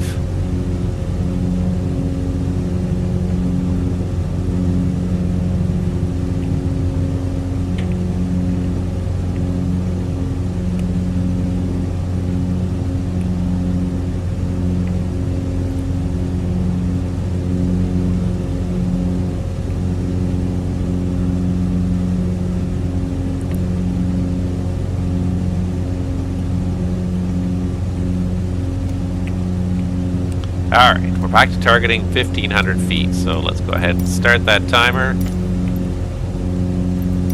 Follow that shoreline. Get some climb power established here as well. Easy. Easy, we don't need to nose up that much.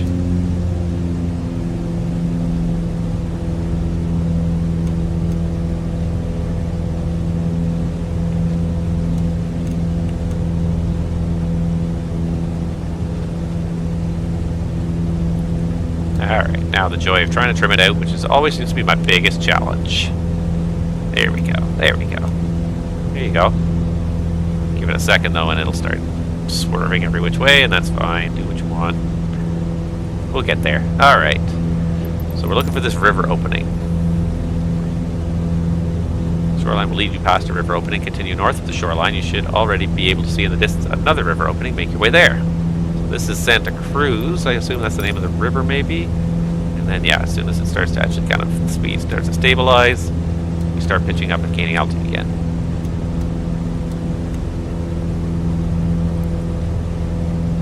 So 1 river opening, 2 river openings.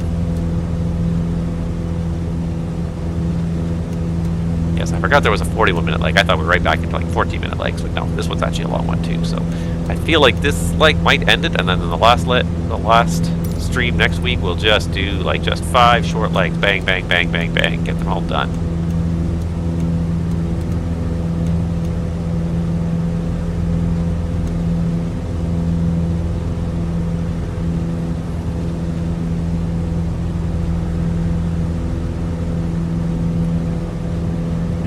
Alright, very brown landscape though. Vegetation mixed in here and there, but definitely water in like lakes and rivers, but just overall a very brown landscape. Probably not enough annual precipitation to encourage the growth of big trees and everything like that.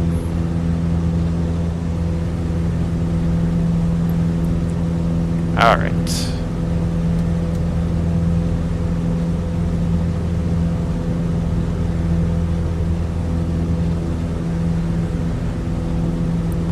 River number 1.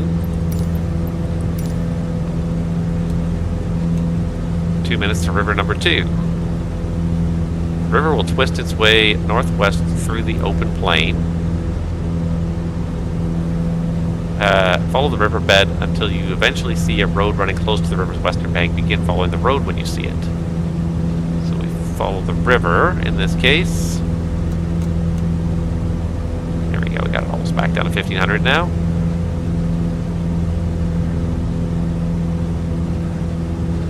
Not even 2 minutes and 17 seconds.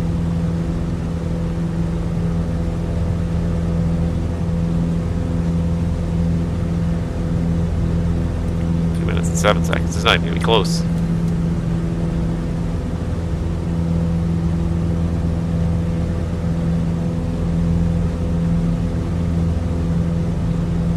river will turn us northwest of the open plain. It does kind of, north is right about here, so it is, yeah, just about northwest.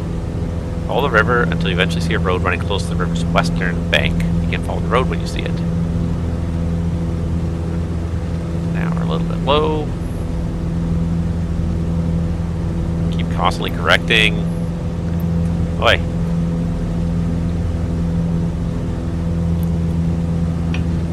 Alright.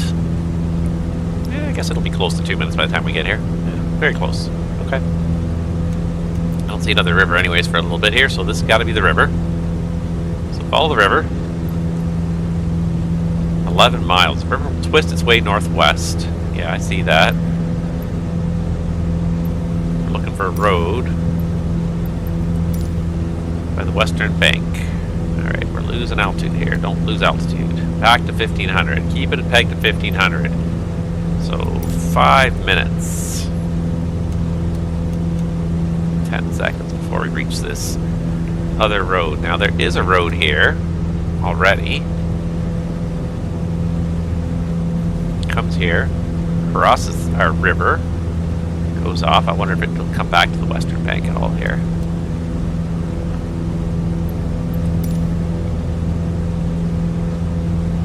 Follow the riverbed until you eventually see a road running close to the river's western bank. While we do that, begin following the road when you see it. Okay, maybe we follow the road already. Was that it? The road will cut a path north, and after following it for a short period of time will lead you towards the banks of another lake, Lago Vidma. Make your way to the shoreline. So what I'll do is I'll kind of split the difference between the lake and the river right now. I think we might need to gain a little bit of terrain just to get, or a little bit of altitude just to get over this terrain here. I feel like this is the road we're going to eventually follow. Either way, we're supposed to be 5 minutes before we're supposed to be solidly transitioned over to the road, so. But yeah, it definitely does meander northwest across the plains, and I'd say that's a pretty accurate description. Let's go to 2,000 feet just to make sure we don't, we're going to be okay over this ridge line here.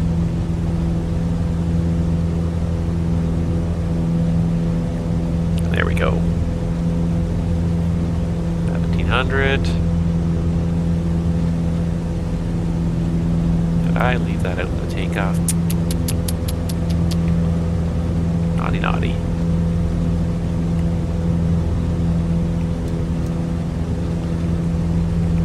Maybe I am getting tired already. I don't even realize it.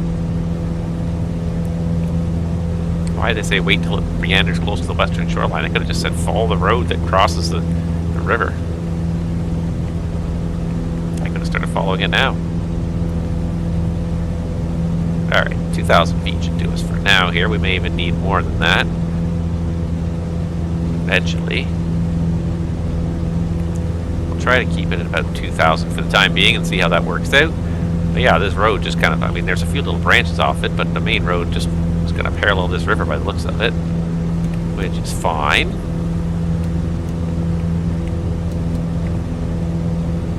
How much time we had now? 2 minutes 40 seconds? Yeah, so still another 2.5 minutes before we have reached the next waypoint, and the road should turn off to the north. So if anything, it might cross the river again here. Because north is kind of that way.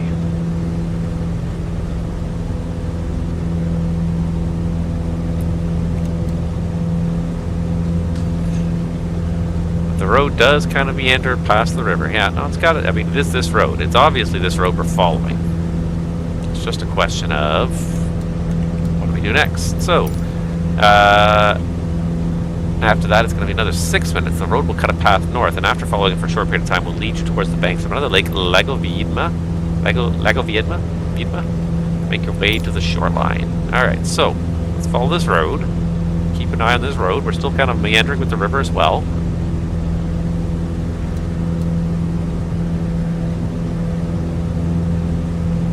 Trying to maintain 2,000 feet, not doing a bang-up job of it, but we're trying. The train's kind of getting higher anyway, so if we end up gaining altitude, that's not the end of the world here.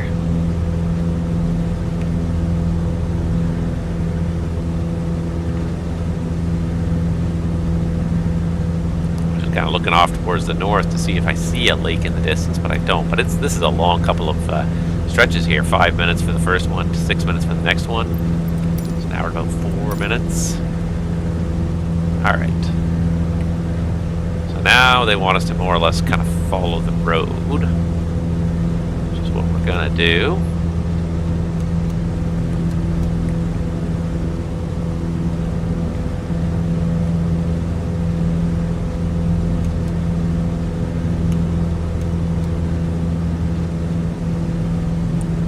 You see a little road here?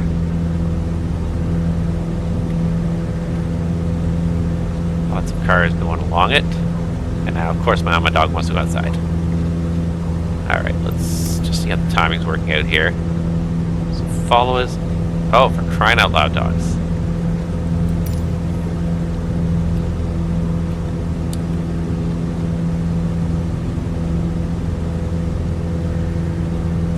They want to go out and use the bathroom, so I'm going to just see where this road goes. I can't. And then we'll just have to step away for a second. What I should have done, I should have put them outside. Alright, so the road does take a big jog to the north here.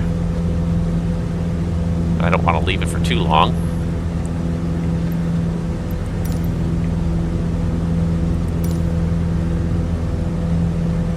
Where's my school bar gun here? Oh, there it is. Okay.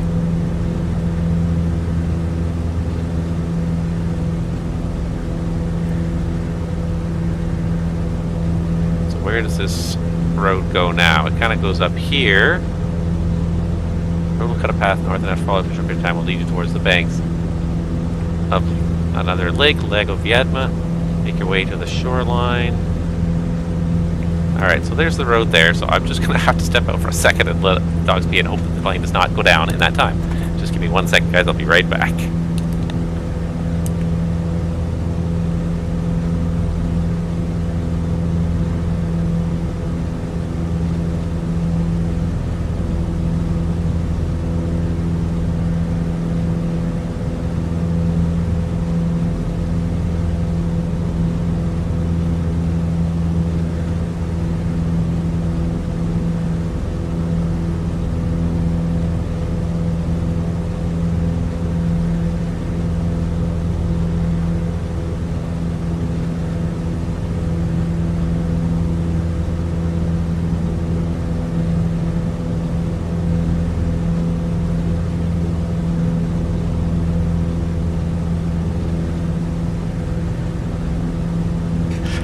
Nothing like getting up to let the dogs out to really kind of take you out of the whole frame of reference here. But okay, how do we do? We lost a little bit of altitude.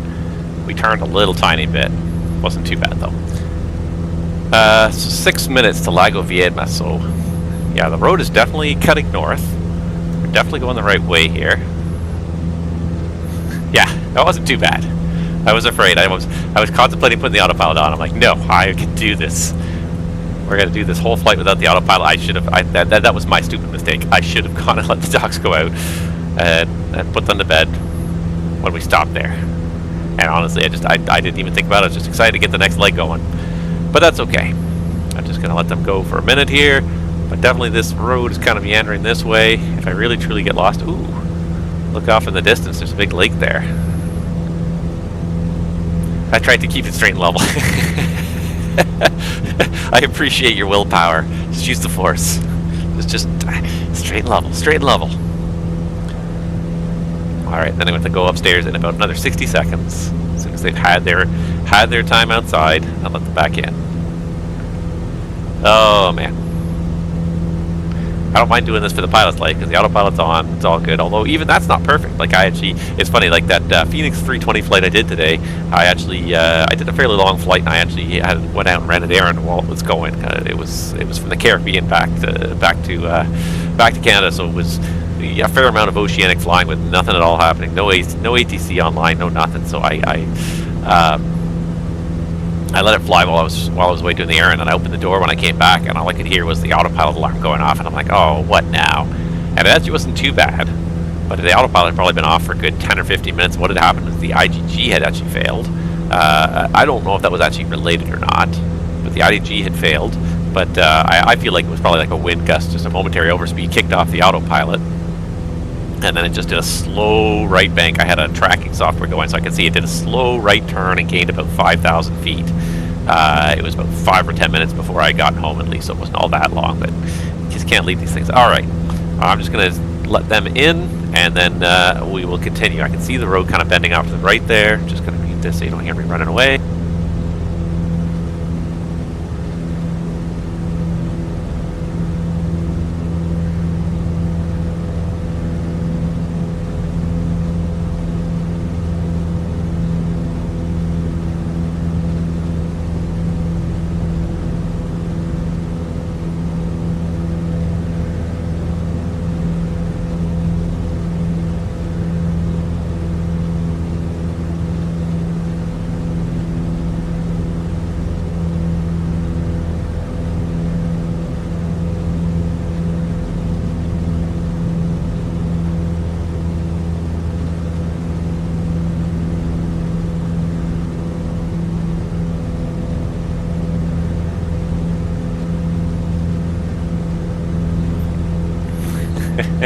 This time we banked a bit more right than last time, but I can see the road over there. We'll get back there.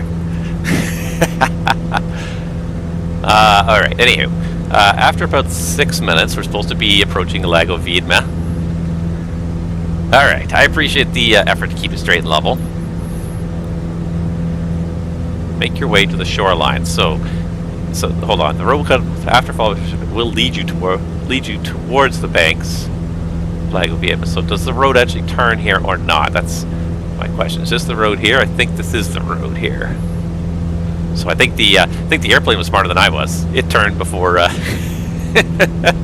it turned before we were even supposed to. It knew what was coming up next. But yeah, because there's the road. Haha, smart airplane. I think that's the road there. It looks like that's the road, right? It's a little bit hard to tell from this angle and this distance, but I think that's the road. Yeah, I saw a car driving along it. So this is the road here. So it's slowly making its way back to the lake. So yeah, no, this is actually working out really well. Okay, good.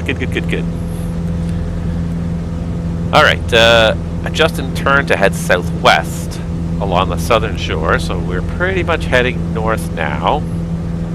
So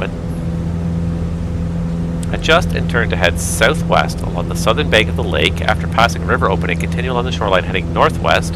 You should see a road running along the bank of the lake. Follow this road. You will eventually cross paths with a river running northeast into the lake. Okay, so we got to go this way. So this is Lago Viedma. We got to follow it around to the southwest.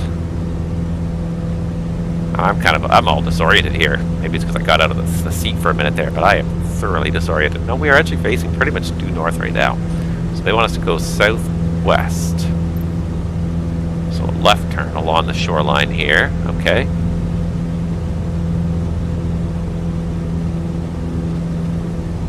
Another 6 minutes. These are some long kind of legs in between here.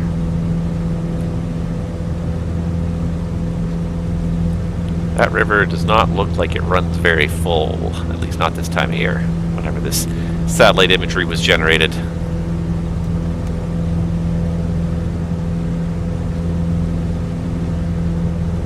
Looks like the road goes off that way. Looks like the road just crosses the river up here.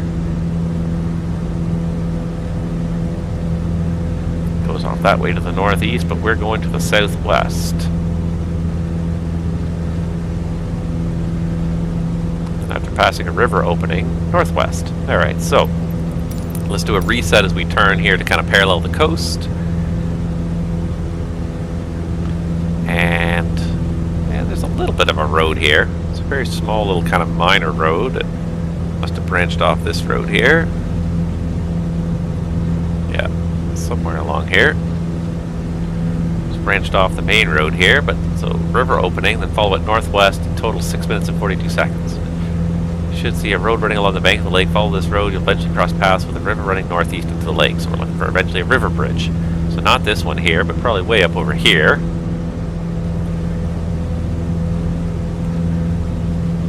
Oh. Reset myself. I got out of my seat and I'm like, I'm not quite comfortable with the with my position now. There we go. That's a little better. Alright, so 6 minutes 42 seconds.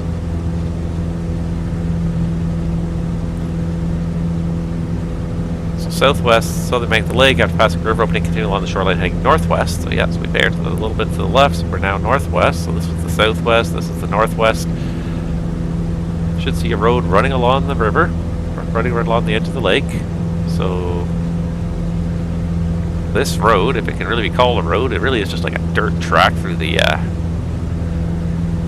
steeps here, but looks like it will probably cross this river here somewhere.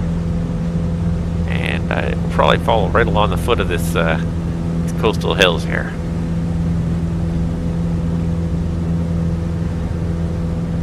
I feel like we probably could have run across here a little bit more if we really wanted to there. We're taking a little bit of a convoluted route sometimes, but anyways. Yeah, so somewhere over here, yeah, there's the river bridge right there. And then the road widens its way back along the shoreline here. So we're looking for another river bridge. So in about another 4 minutes here, should see a river bridge. It's definitely not as exciting as the Glacier leg, although the couple minutes away from the seat definitely made it a little bit more thrilling. Alright, but somewhere along here we're going to cross another river. After the river bridge, you should be able to see in the lake a slim shoreline outcropping jutting noticeably off the lake's southern bank and make your way there. So maybe that's it there even. Shoreline outcropping, large outcropping. Adjacent shoreline, river end shoreline, Rio Dun, Lago Viedma. airstrip, so it's going to be along the side of the side of this lake, probably the far end of this lake, I guess. It's going to be the Lago Vietnam airstrip, and it's not much of a strip. Is it this thing here? 'Cause it's really not much for looking at. This little bit right here, that looks like it might be a runway. Anyways, getting ahead of myself here. Let's go back up to where we actually are, which is River Bridge.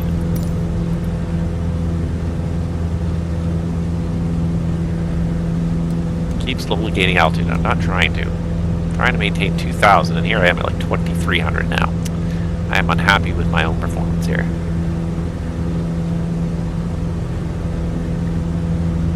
All right.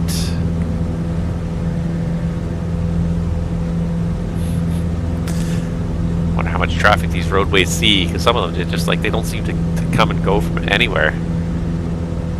I mean, eventually they must lead to something, but that's probably my take on it, because I'm just so used to living in a fairly densely populated part of the world that like I'm used to roads, you know, go somewhere and then have a reasonable amount of traffic on it all the time. When you get into these more remote places, you begin to question if this is even a road worth talking about, but it is. And it's funny, in the sim, there's a couple cars driving along it. There's three cars driving this direction here, so it's obviously a big road in the MSFS world anyways.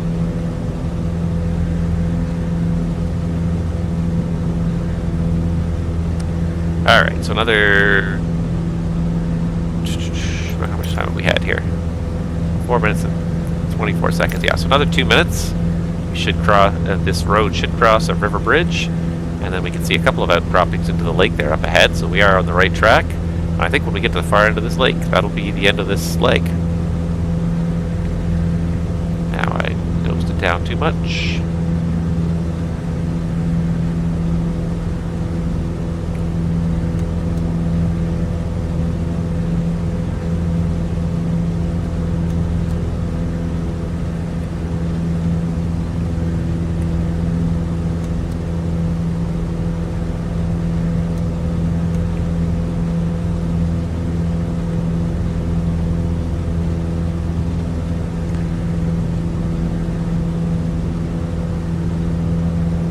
How the road and the shoreline kind of changed color here. I feel like that might be a result of some AI image processing more than anything.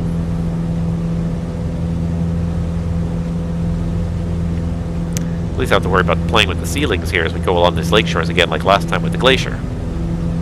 I wasn't sure if we're going to disappear into the cloud deck all of a sudden. 11 degrees. It's not exactly a warm day out there, but at least we wouldn't have to worry about the pitot tubes icing up. Alright, there's a little tiny stream coming off the mountain here, but I don't know if that would really constitute a river. 42 seconds. This here looks like it might be a little bit more substantial, so let's just travel just a little bit further inbound and follow this road a little more closely here.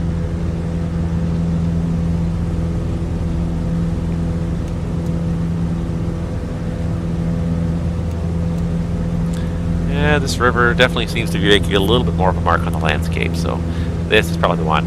Crave, hey brother, how's it going? Nice to see you. Welcome aboard. We're having fun. We are cruising along in our X-Cub, so it's not exactly glamorous airline pilot living anymore. This is just low and slow, dirty over the terrain, and I just find it so funny that these guys are wearing such nice uniforms. So nice and neat. Look at them.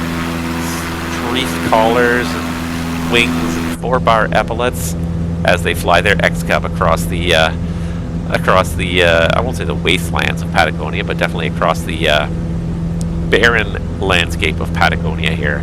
But we are embarked on the Patagonia MSFS Bush Trip. We are on leg number 9, I believe this is now. So we've been doing it for a couple streams, trying to get there without looking at the map. So the map is completely covered up. We're just reading the instructions. That's it. So this is probably it.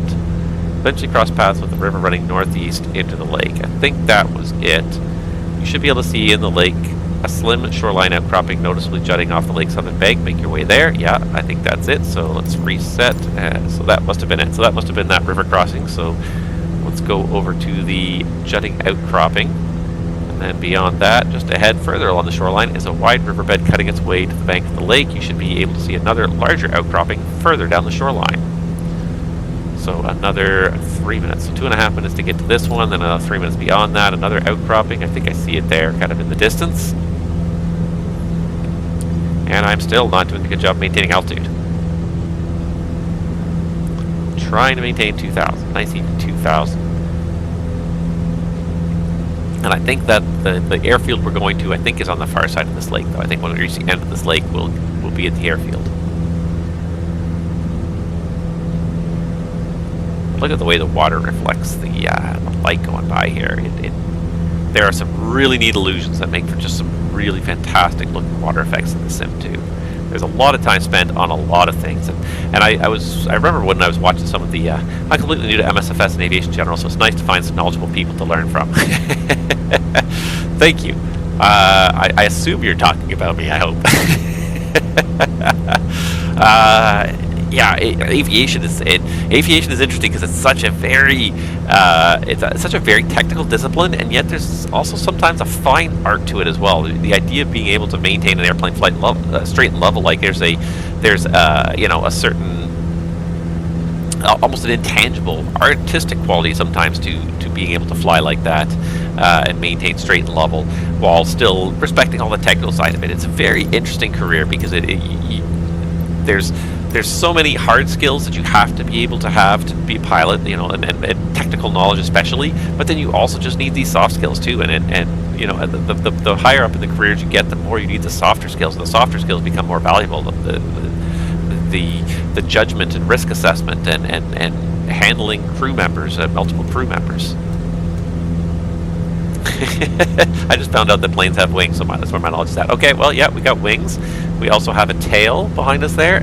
If I flat my elevators a little bit, you can see it there through the back window. And yeah, and we also have an engine up front. We also have fuel tanks. Thank you for reminding me about that. So here's our fuel gauges in this airplane. They're literally just tubes attached to the tank themselves. So we burned down to about 20 gallons on this side. So I'm going to switch to the other tank here. Alright, did I reset the timer there as I passed the outcropping? I did, I think. So, larger outcropping, 3 minutes and 11 seconds. But yeah, if you have some questions, please feel free to ask. I'll do my best to answer them. I have been flying airplanes now for almost a quarter of a century, so I do have quite a bit of knowledge tapped in there that I'm more than happy to share. That's one of the reasons why I love this medium and I love this channel is just being able to share the joy, the fun, the knowledge of aviation. And there is a lot to it, absolutely. MSFS is fantastic as an introduction. It's not perfect. It does have its limitations, but as far as an introduction goes, it does a very good job of introducing a lot of the basic stuff. A lot of the airplanes, that come with MSFS, the smaller airplanes like this one, like the X-Cub, are really well done. They're really quite good representations. When you get into the bigger jets, MSFS kind of falls down, and that's not their fault. It's just that those machines are so complicated that trying to kind of create a replica of them, within the sim and then sell it for $60 or $70 a pop, it's not really viable. So if you spend some time getting into this hobby, there's a lot of really, really good payware add-ons that are totally worth the money, that replicate the airline experience much more accurately. And that's where I tend to spend most of my time. What you're watching right now is actually a little bit of an outlier. And not an outlier, like I like this. I'm doing this on purpose because I think it's fun. It's different from what I normally do. I normally do a lot of airline flying and talk about airline flying and airline life, but this is my little relaxation almost now, just to get in, fly low and slow in a little airplane, just following some basic instructions, not even looking at the map, literally just printed instructions here. And these are all included in MSFS. So this is the Patagonia Bush Trip. So if you go into the activities, bush trips, this is the Patagonia Bush Trip. So you're going all up and down, all up the west coast of the southern tip of South America, And like I said, I'm on leg 9 now of this, so I did this for 2 previous streams for about a total combined now probably about 7 or 8 hours to get this far. But yeah, and then if you actually want to, there is actually a moving map available, and you can actually see where you are in the moving map, and it will have the locations on there. But I prefer to get rid of the moving map because I like to do it just this way. I find like this is the challenge, is the treasure hunting aspect for me of just trying to read these basic instructions, just this basic timing. So 3 minutes and 11 has taken me a lot more than 3 minutes and 11 to get to this large outcropping. Off to the west in the distance on the western shoreline of Lago Viedma is a white-capped mountain. Let's see here. So west is pretty much straight ahead. Maybe it's this one, but I can't tell because it's hidden in the clouds, or maybe it's this one. Make your way to the shoreline at its base. So yeah. Now comes a little bit of interesting. I'm not sure which mountain because I can't even see these mountaintops because of some of the clouds here. So I'm just going to continue flying more or less straight west from this outcropping for about, and it does give you a time frame here, 3 minutes and 36 seconds, so we'll do that and see. I couldn't tell you what it was called, but it's a small yellow propeller aircraft that I've been playing in at the moment. I find analogness more easy to learn and follow. Yes, yeah, it's much easier to learn the basics, so I tend to agree that, yeah, like if you want to learn the basics, the analog is a little bit more fun. I won't say I don't care much for this, because I do like having like the nice electronic flight displays at the appropriate times. But I'm not for this trip. I'm not really using this other than just to look at the altitude, recheck the airspeed, look at the heading. That's about it. That's all I'm doing. It's just these basic instruments. But yeah, so the yellow one is probably the Super Cub, which is basically it's the predecessor to this one. So this is the X-Cub, which is a modern. It's a modern renovation is not the right word, but you know, a modern update of the original Super Cub. But yeah, that's a great airplane to learn on. It's very basic, very forgiving. You can learn the basics. You can fly to a lot of very small airports, squeeze in. It's pretty forgiving. The only thing that I find challenging with it, and with this one as well, is it's a tail dragger. So the only time it's really challenging is when you're doing the takeoffs and landings, because of course you're kind of tilted up in the air when you first sit there on the airplane, and then once you start accelerating, of course you pitch down. But then the bigger threat is of course the nose over on landing. So when you start tapping the brakes on landing, you have to be very careful to tap them very lightly, lest you tap the brakes too hard and the whole airplane just pivots around the wheel. So if you tap the brakes pretty hard with enough momentum and lift on the wings, the whole airplane just tilts forward, because there's nothing to prevent it from tilting forward. I was brought up on tricycle gear airplanes, so you know, if you hit the brakes, the nose gear compressed a little bit, but at least the nose gear kept you from tipping over. So yeah, it's hard to see where the nose is. Yeah, and one of the tricks to that is when you're sitting down there like this, you can't really see. You try to pick something that's just off in the distance that you can just see. So whether it be a very specific cloud or a tree or a mountain peak, you try and pick something off in the distance and kind of focus on that and use that to keep yourself lined up, even if you can't see the runway directly underneath the nose at the time. But yeah, use something, kind of aim at something. Alright, make your way northwest along the shoreline. So after a short distance, you should pass a river running from the mountains to the west and down into Lago Viedma River. End of shoreline. In the distance, the shoreline will end and give way to the path of Glacier Viedma. So I'm guessing that this is Glacier Viedma. I'm one of the rivers here.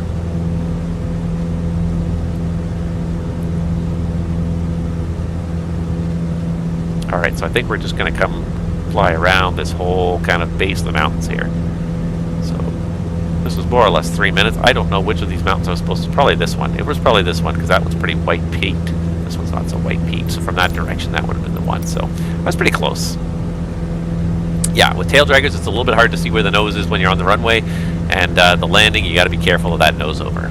So they can be a little bit tricky. I do enjoy a good challenge. And I have to say, like on the last leg, I actually nailed the landing pretty well. Probably the best landing I have done yet on this leg. So they're not impossible to master. It's a good one, but there are a few risks. That's probably the biggest. I won't say the biggest. Yeah, it's one of the toughest things. Personally, for me, anyways, I think about flying a tail dragger. It's just the landing is just not nosing over. you get the airline flying, and it's like you hit the runway, you hit the brakes, and you generally hit them. You don't always hit them hard, but you definitely hit the brakes and hold them quite substantially. And so the idea of like being light on the brakes and gentle, and this is a small little airplane anyways. So river, so 1 minute 53 seconds. That was probably the river there, I think. I'm gonna say that was probably the river. So then in the distance the shoreline will end and give way to the path of Glacier Viedma. So 2 minutes and 27 seconds, probably right here where it looks like, I bet that was Glacier Viedma that we saw just through that gap there. So we'll pass that in 2 minutes and 27 seconds. Yeah, that for me is the hardest thing about flying this bit. Yeah, there's so much to know when you and it can be so intimidating when you first sit down in this simulator. There's so much to do, and I have to say, like, Microsoft does do a pretty good job of putting together some very reasonable tutorials. I played with them a little bit.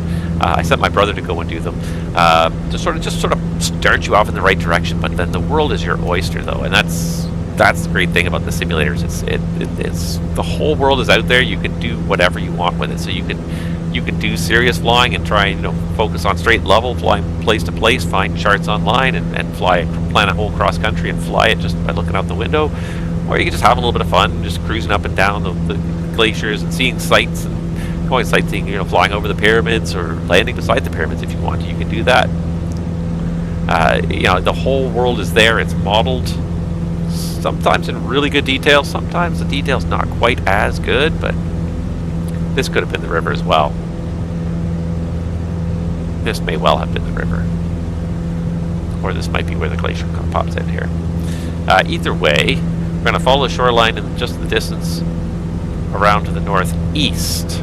So northeast is that way. Around to the northeast will soon lead you up to a bay where you'll see a river running east from the mountains, feeding into Lago Viedma. See, no, this is right. Yeah, here we are. So this is then the shoreline. So I kind of wasn't sure 100% if I was in the right spot before, but that probably was the right river the first one I did, because 2 minutes and 27 seconds. Yeah, we're going to pass it right here. So this is the end of the Glacier Viedma. And some of these glaciers do look absolutely beautiful in this scenery. They look really good. Yeah, I may or may not have dive bombed my house once or twice. And you know what? That is the #1 location that every single person, not every single person, but that is, I remember Microsoft published like about 3 months or whatever after Flight Simulator was released, they published a list of like statistics about how many people had played it and everything, and the #1 location everybody visited was their own house. Everybody found their own house in the sim and flew over it, or their own building or wherever they live in it and flew over in the sim. And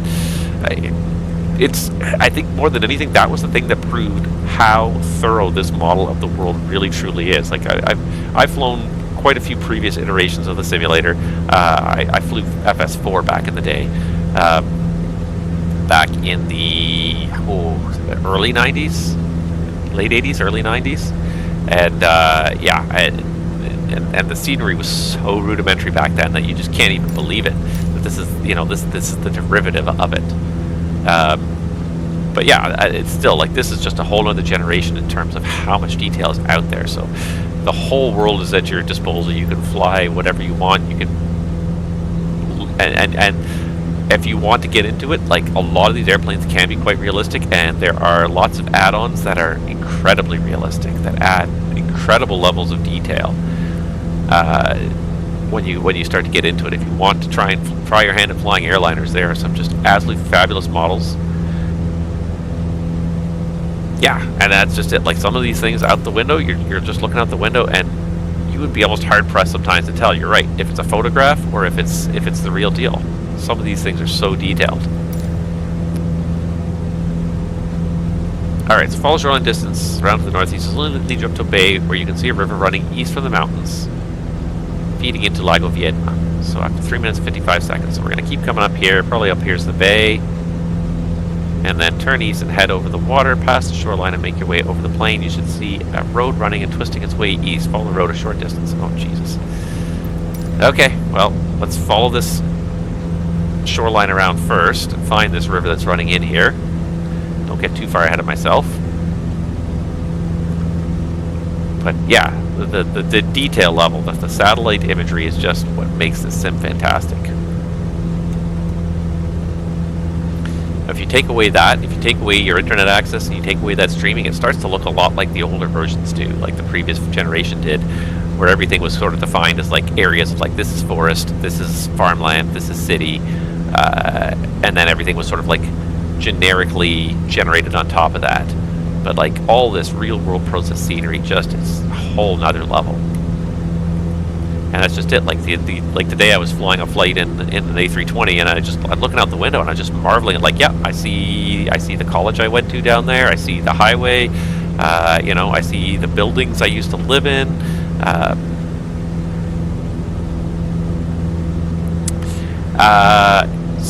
The only problem I have is using an Xbox controller feels very sensitive to it to use. Is there a flight stick you recommend for beginner? Yeah. There's quite a lot of that. There's an incredible amount now. Are you flying on an Xbox, or are you flying on a PC? Because this must be the river right here. Because that honestly, if it's an Xbox, I don't know. I have not flown Microsoft Flight Simulator on an Xbox. Okay, you're on a PC. Okay, then I can relate a little bit better. The entry level yoke is the SciTech, the Logitech SciTech yoke. So it's very reasonable. It's the one I'm using. I've been using it now for probably 6 or 7 years. It's basic. It does have kind of some play in it. Like I can turn it a good like 20 degrees before it even starts to move. So it does start to wear out after a while. It's driven by good old-fashioned potentiometers. So they're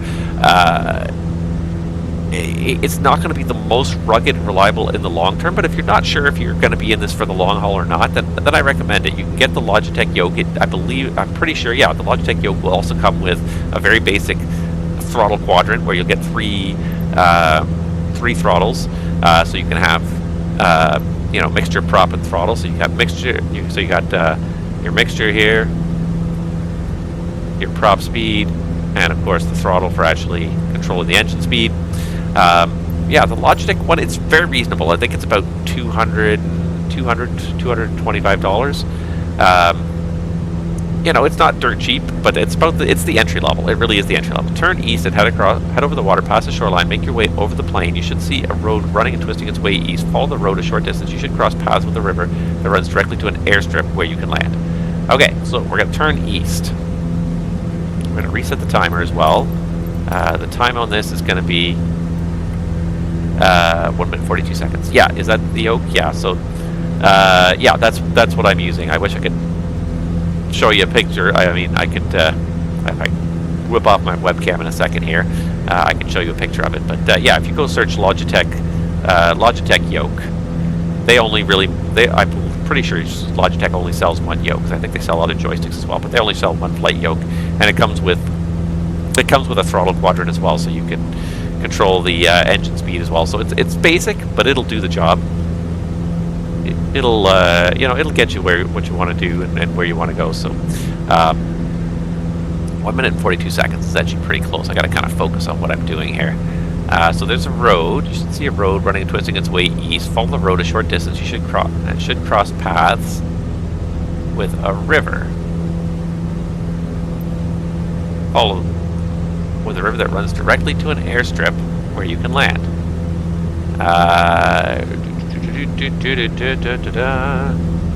Sorry, just gonna try and focus on this for a minute here, so I don't get lost too badly here. Somewhere down here, and this is what I'm looking for. I don't even know what I'm looking for here.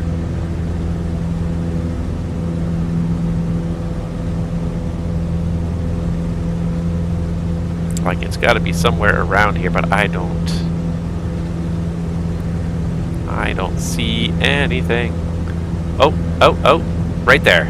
Look at that, right there. Just this little brown strip carved through the landscape. That's it right there.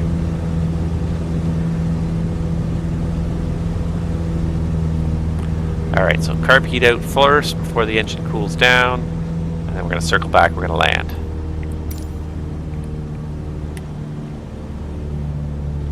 Right there, that's it. That's the runway right there. And it ain't much of a runway, that's for sure, but that's okay. Alright. I'm set up in a horrible spot to try and get back onto this here, but... Alright.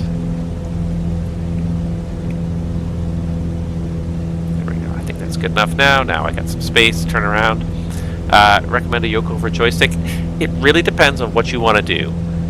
If you're kind of interested in simulating general aviation, flying small airplanes around, or even if you're thinking more about simulating flying airliners around, I think a yoke is better than a joystick. But if you're not sure what you want to do, it's hard to say 100%. I've gotten a lot of use out of my SciTech yoke. I've really enjoyed it.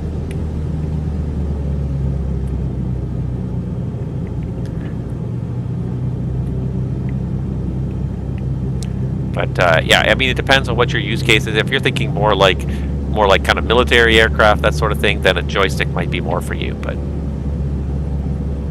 everyone's gonna want different things out of what they get, out of what they do with the sim. All right.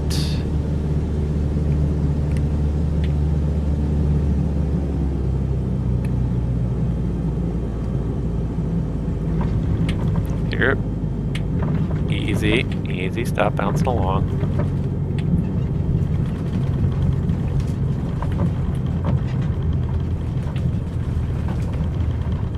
I don't even know if I ended up on the runway or not here.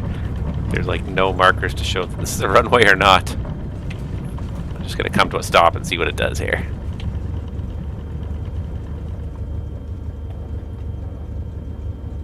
Nope, I missed the runway. Let me get out and check here. Where did I end up from that runway? Like, you can't even see. It's right over here. It's so faint. I drifted off the runway on that landing. Oh, well. What are you going to do?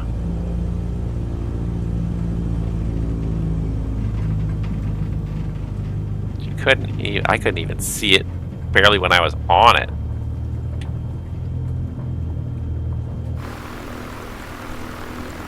Really have to, yeah, it's just like a little stripe in the ground, and from the ground you can't even see it. I think I'm on it now. Yeah, now I'm on it. Assuming I'm in the right place. And that's a pretty big if in and of itself. But you can kind of just see, you can kind of make out these lines, but like, wow. Alright, I'm just trying to get back to the start of the runway. That way I'm ready for the next leg. But I literally can't see from in here if I'm actually on it anymore or not, because it's not even a different color from the rest of the surrounding terrain at all.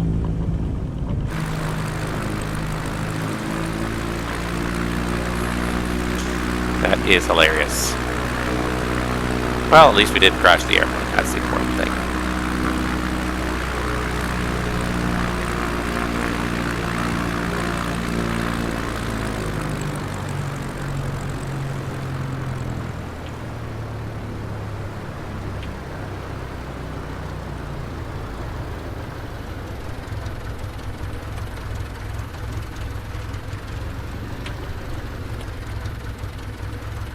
There we go. Yes, that was the runway. That is it. Leg completed, time 50 minutes. All right. Do we have one more? You guys want to see one more leg? I think we could do one more leg. This one's pretty short, I'm pretty sure. Okay, stop doing that. Yes, go HESX, 15 minutes. So yeah, we could do this one last leg here. 31 miles to go to the next airport. All right, let's just do a quick little reset. Plane's been refueled. Both tanks are full. We're gonna get the flaps just back to 1 notch for the takeoff. Reset the trim. It's actually pretty good. Extra prop. This time we'll get the carb heat in there. And because I can't really see too much what's up ahead of me there, I'm just gonna sort of aim it right at that white mountain there.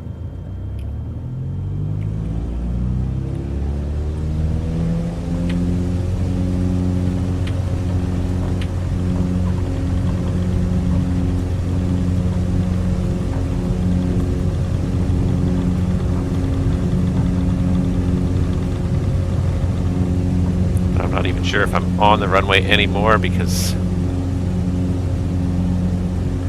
it's so hard to tell. Nope, I think I drifted right beside it again. There's like absolutely no delineation to the edge of this runway.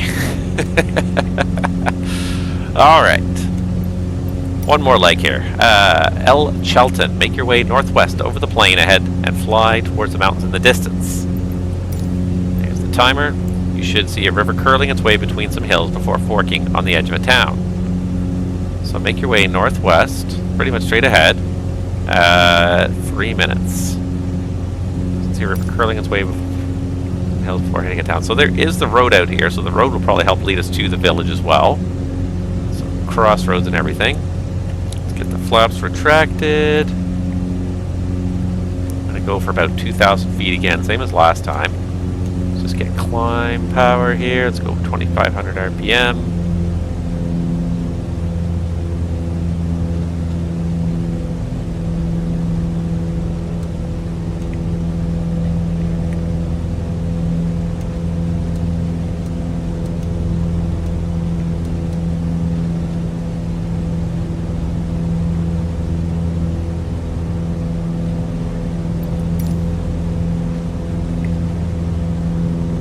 Curling his way between some hills before forking on the edge of a town. So I see water over here. We need to go about 3 minutes here. So I see water over here, so I'm going to guess that this is probably where we're heading.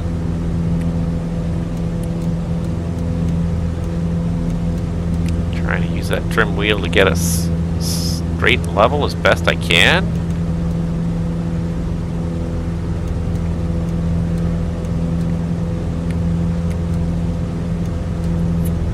I think this is the river up here. You can kind of see it meandering between the hills just up ahead there.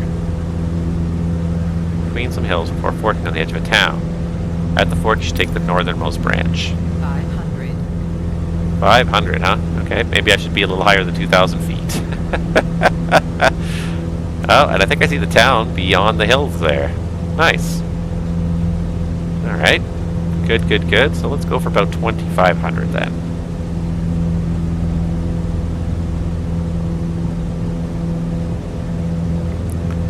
Alright. Take the northernmost branch as it winds, narrows, and widens its way north. Eventually you should see the river fork towards the mountains and around the back of a tree-lined hill. Take the latter branch. Follow it a short distance. You see another fork on the northern edge. Oh my god. I'm not sure I'm going to do any of this, but okay.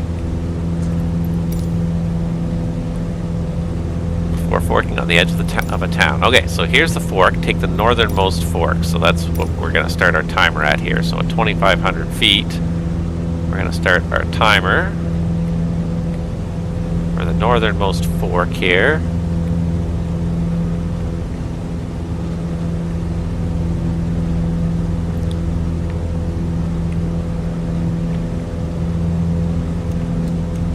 Okay, come on, level out. Nice and level. 2,500 feet. Do it nice and level. Good. Good. Alright, let's reset, restart. As the fork, take the northernmost branch as it winds, narrows, and widens its way north. Eventually, you should see the river fork towards the mountains and around the back of a tree-lined hill.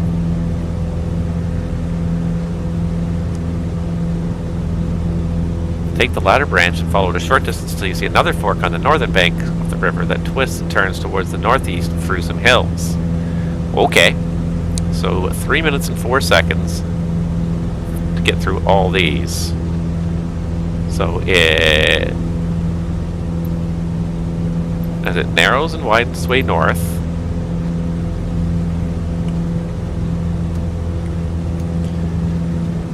eventually you should see the river fork towards the mountains and around the back of a tree-lined hill.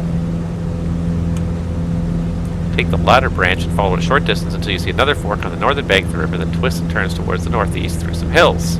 Okay, so this could be the northeast turn hill here, or it could be somewhere else. So let's just keep going here. 3 minutes and 4 seconds. You'll arrive at a lake, head toward the northern shore. And I wonder if we're supposed to twist around this hill here. So I'm trying to figure out is where we're supposed to twist.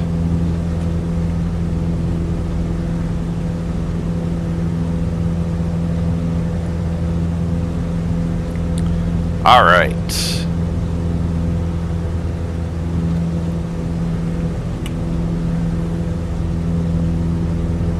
You see there are a fork towards the mountains and around the back of a tree-lined hill. Okay, so fork. So towards the mountains or around the back of the tree-lined hill. Take the latter branch, which is around the tree hill. Follow a short distance so you see another fork on the northern bank that twists and turns towards the northeast through some hills. And then you'll arrive at a lake. So I think we're taking a left turn here at this fork. Don't go through the mountains. Go left around the tree-lined hill. And we should get to another lake, and I think that's going to get us there. Lago del Desierto. Lago del Desierto.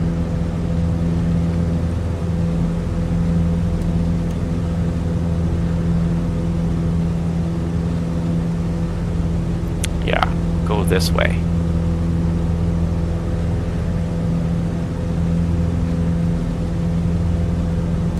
Just gonna cut to the right a little bit just so I can see. But don't go up there. Go this way. Oops. Ah, shoot, I didn't mean to reset the timer there. Alright, don't lose altitude in the turn.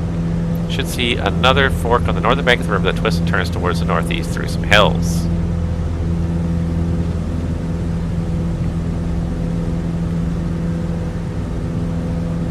So here's another branch. And that must be Lago del Desierto.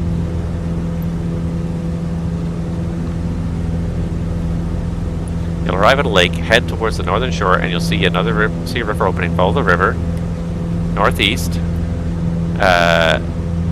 Follow the river northeast and curls its way past pools and river forks through dense forest and up to the southern shore of another lake.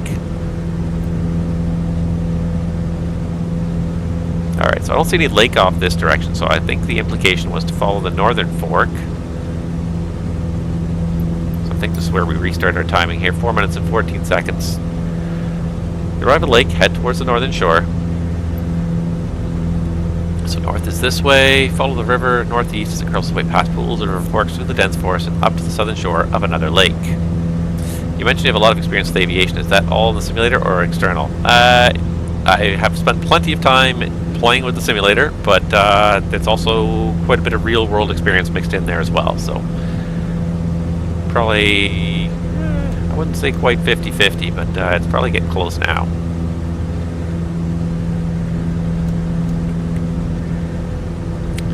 Alright, so head to the north shore, follow the river, as it curls its way past pools and river forks, through the dense forest up to the southern shore of another lake. So I think we're just going to keep on following this valley. The river just winds through this valley here.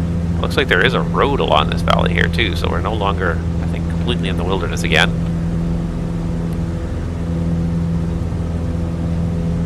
Okay, so keep going until we reach another lake.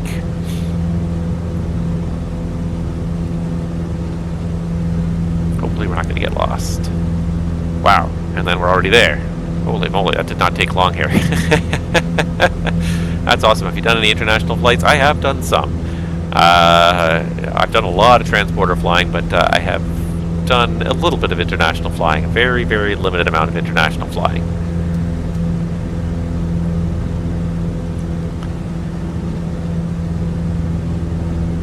But it's funny because in Canada, you don't even consider the U.S. international flying. It's just like it's almost part of the country. Head northeast along the eastern bank of the lake. Laguna Redonda Airport. Alright, so it's supposed to be 4 minutes and 14 seconds until they get to Lago del Desierto. So I see kind of a small lake here. That might be it. Or it might be this bigger lake here, because this little pool here is not going to take us like 2.5 minutes to cross. So I think that this little lake back here is the lake we're looking for. This is just more of the same river, kind of just pooling everywhere.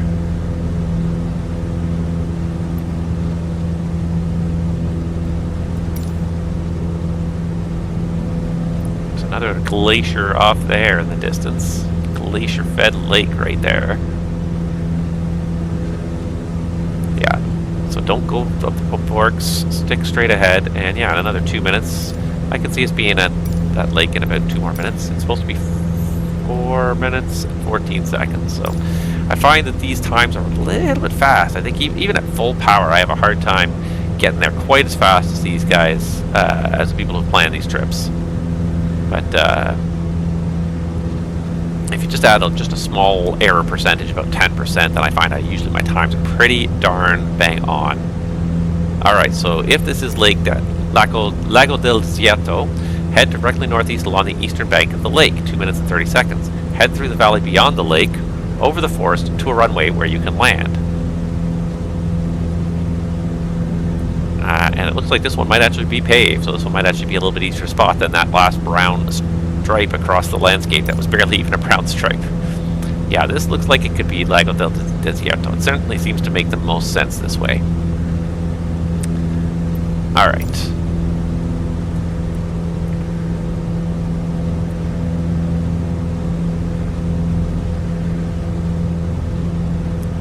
Are up, just she's struggling a little bit to kind of keep going here, maintain speed, but it's about right.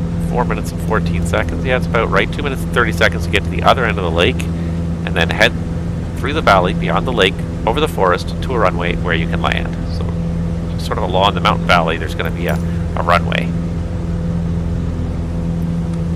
and that'll be it for me, I think, for this day when we get there, because I've now I've been streaming for 2.5 hours, I think. 2 hours and 48 minutes, yeah. And I'm starting to feel tired.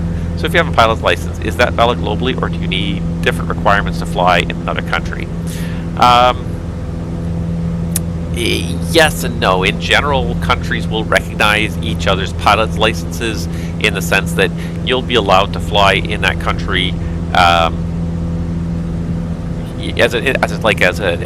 if you're on an international flight, you'll be allowed to continue flying your airline's airplanes to another country.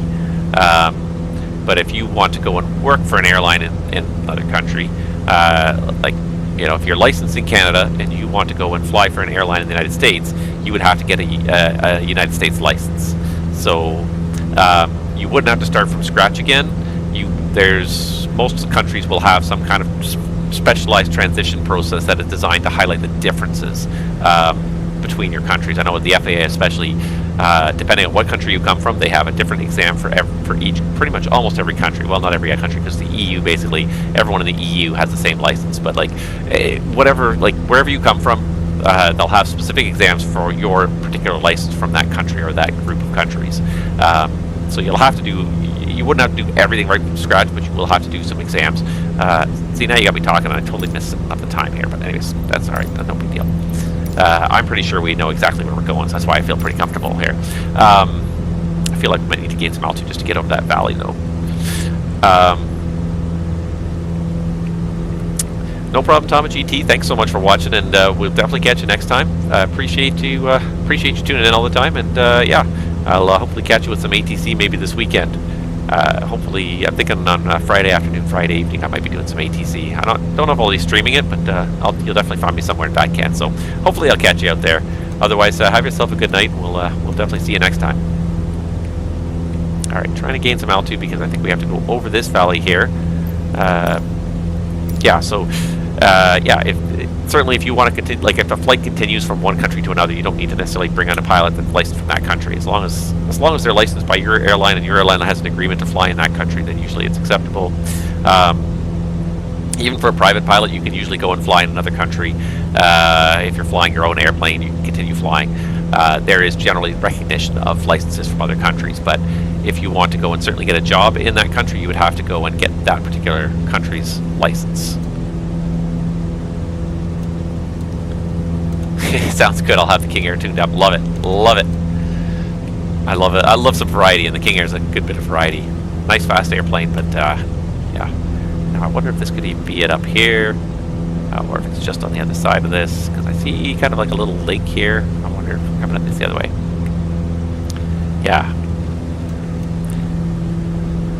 Yeah, definitely. I mean, your license will be respected in other countries. It won't necessarily get you a job, but it'll certainly let you continue to fly, and you can do a conversion process, which is much easier than just starting from scratch to get a license for sure. All right, Laguna Redonda Airport should probably be just ahead. See, I wonder if this lake that we're seeing right here is this right here. So, okay, so we're at the far end of the shoreline here. I'm going to reset the timer. That was probably about 2 minutes and 30 seconds, and I'm going to start bringing the speed back just so I'm ready to start descending, because this airplane's a little bit slippery. She's got so much power, and she's so light that she tends to not want to slow down too quickly. It's not that she has inertia, but she's a fast little airplane. I feel like we're going to come around the corner here. We're going to be almost right on top of this runway and not even realize it. So I'm going to kind of slow down to make sure I'm ready to drop down into it pretty quickly. Get us below 100 knots, maybe about 90 knots, I think would be good.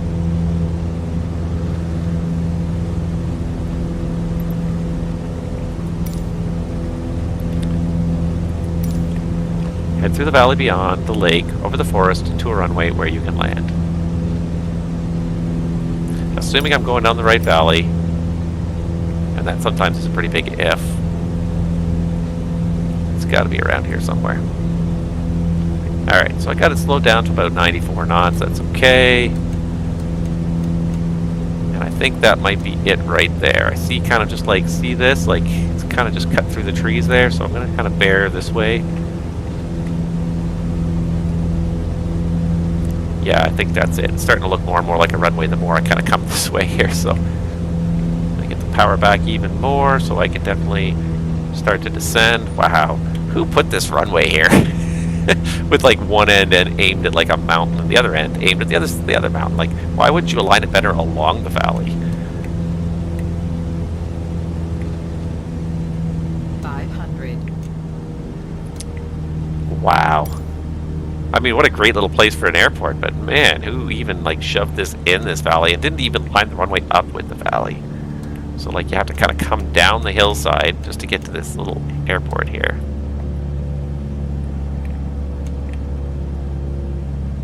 I never pulled the carb heat out. Okay.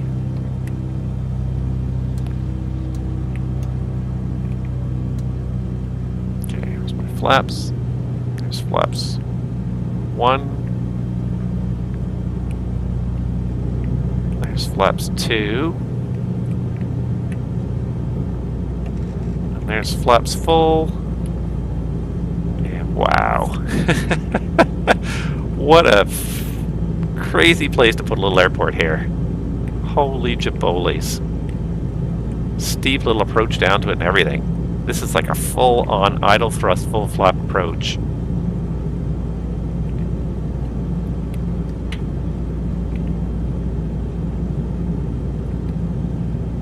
Who put this little tiny airport in this valley? Honest to goodness.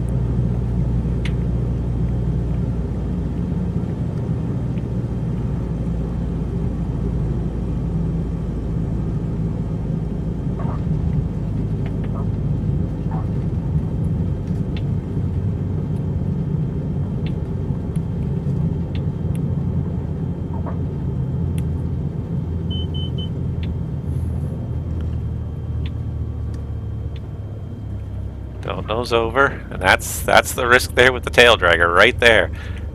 You can't tap the brakes too hard, but you don't want to risk nosing over, and that's what I did right there. Was I almost tapped the brakes too hard.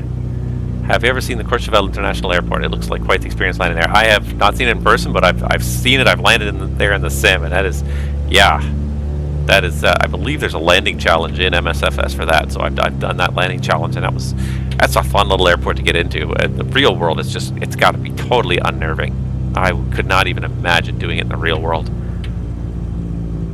And there are some other airports just like that. There's another one in, it's not Nepal, in Bhutan, where it's just like this crazy approach, this crazy curving approach through mountain valleys. You know, this GPS approach that has like 30 waypoints on it, because the only way in here is through these curving valleys, and there's some fantastic videos. I can't think what the airport's called, but I think there's only one airport in Bhutan, so if you go and check for it, it's absolutely insane. Just through the Himalayas, you're just doing this approach, and it's just absolute madness to look at it. And they're doing this in a 737, and these guys, like, you have to be like fully trained to do this, I believe. You can't. You have to. You have to have flown the approach with an experienced captain before you can ever even think about flying it. All right, there we go. 21 minutes, leg completed, and I think we're going to call it there. So I'm going to go to, no, I can't do that. All I can do is go back to main menu. Paro International Airport, that might be the one, I think. Yeah, that sounds familiar. We actually did a flight there in the simulator like a couple of years ago. A buddy's like, "Oh, you got to check this out." So he took us there. He didn't tell me too much about it. And then I started looking at the approach plan. I'm like, "Holy crowley!" And then we went and found the YouTube videos, and there's YouTube videos and watched these guys actually doing these approaches and everything. And it's quite impressive to watch it.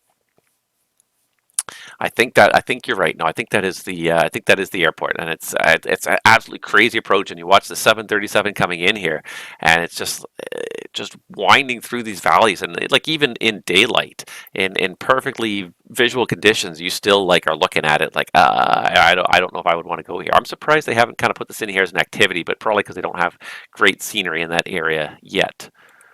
But yeah, there you go. So that is legs 8, 9, and 10 of my bush trip here. So next we're going to start off with leg 11, 12, 13, and 14. I'll do this next week sometime.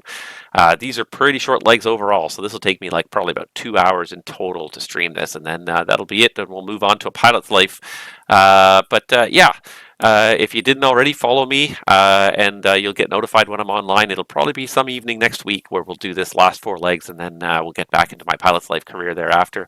If you didn't see it as well, there's also a YouTube channel of mine you can check out where all my previous live streams, as well as a whole bunch of other aviation and flight sim related videos, are posted. So you can check that out.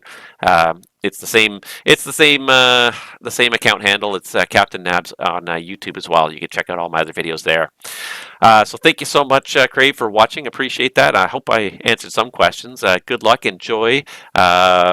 Enjoy flight simming out there. It's a totally fun experience. The yoke will change it completely. It'll be a game changer. When I first got back into this, I didn't do flight simulation for a long time, and then I first got back into this. And I was just doing it with with basically like an Xbox style controller. It was actually a little Logitech gamepad I had from a long time ago that I was just using it to kind of fly very rudimentary and kind of get back into it. And then I got myself, then I was like, okay, I'm really kind of enjoying this. I might get into this kind of long term. So I kind of made that choice, and I bought myself my yoke for the first time. And the first time I took off, and I just sort of pulled back with it, and I was like, oh my god! And I almost got motion sick just from the sensations of it. All of a sudden, instead of just playing with video games with your thumbs, you actually got the full motion of it. It just, the immersion level just went up a whole huge notch right there. So it's not a small amount of money for most people, and that's totally understandable. But if you're interested in doing it and learning more and getting a much more realistic and immersive experience, the best thing you can do is get yourself that Logitech yoke and throttle quadrant. There's better stuff out there.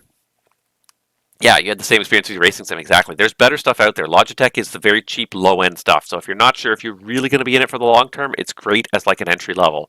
But if you're willing to move up in the world, probably the best kind of just above the entry level is the Honeycomb products. If you can find the Honeycomb Alpha, don't order it from their website because the company is kind of disintegrating right now. But if you can find it in stores, the Honeycomb Alpha, the Honeycomb Bravo is probably one of the best flight sim add-ons I've ever seen. It's an absolutely fantastic throttle quadrant with so many buttons and accessories and interchangeable stuff. It's so fantastic.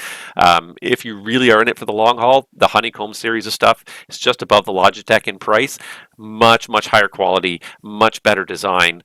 Yeah, Logitech Turtle Beach. Turtle Beach is great. Thrustband are solid. Like I said, Honeycomb's fantastic for being just above the Logitech level, about $20, $30, $40, $50 more than Logitech. You're getting a very well-designed, well-engineered piece. The company's having some problems mostly because the founder and the person who kind of did the financial backing are kind of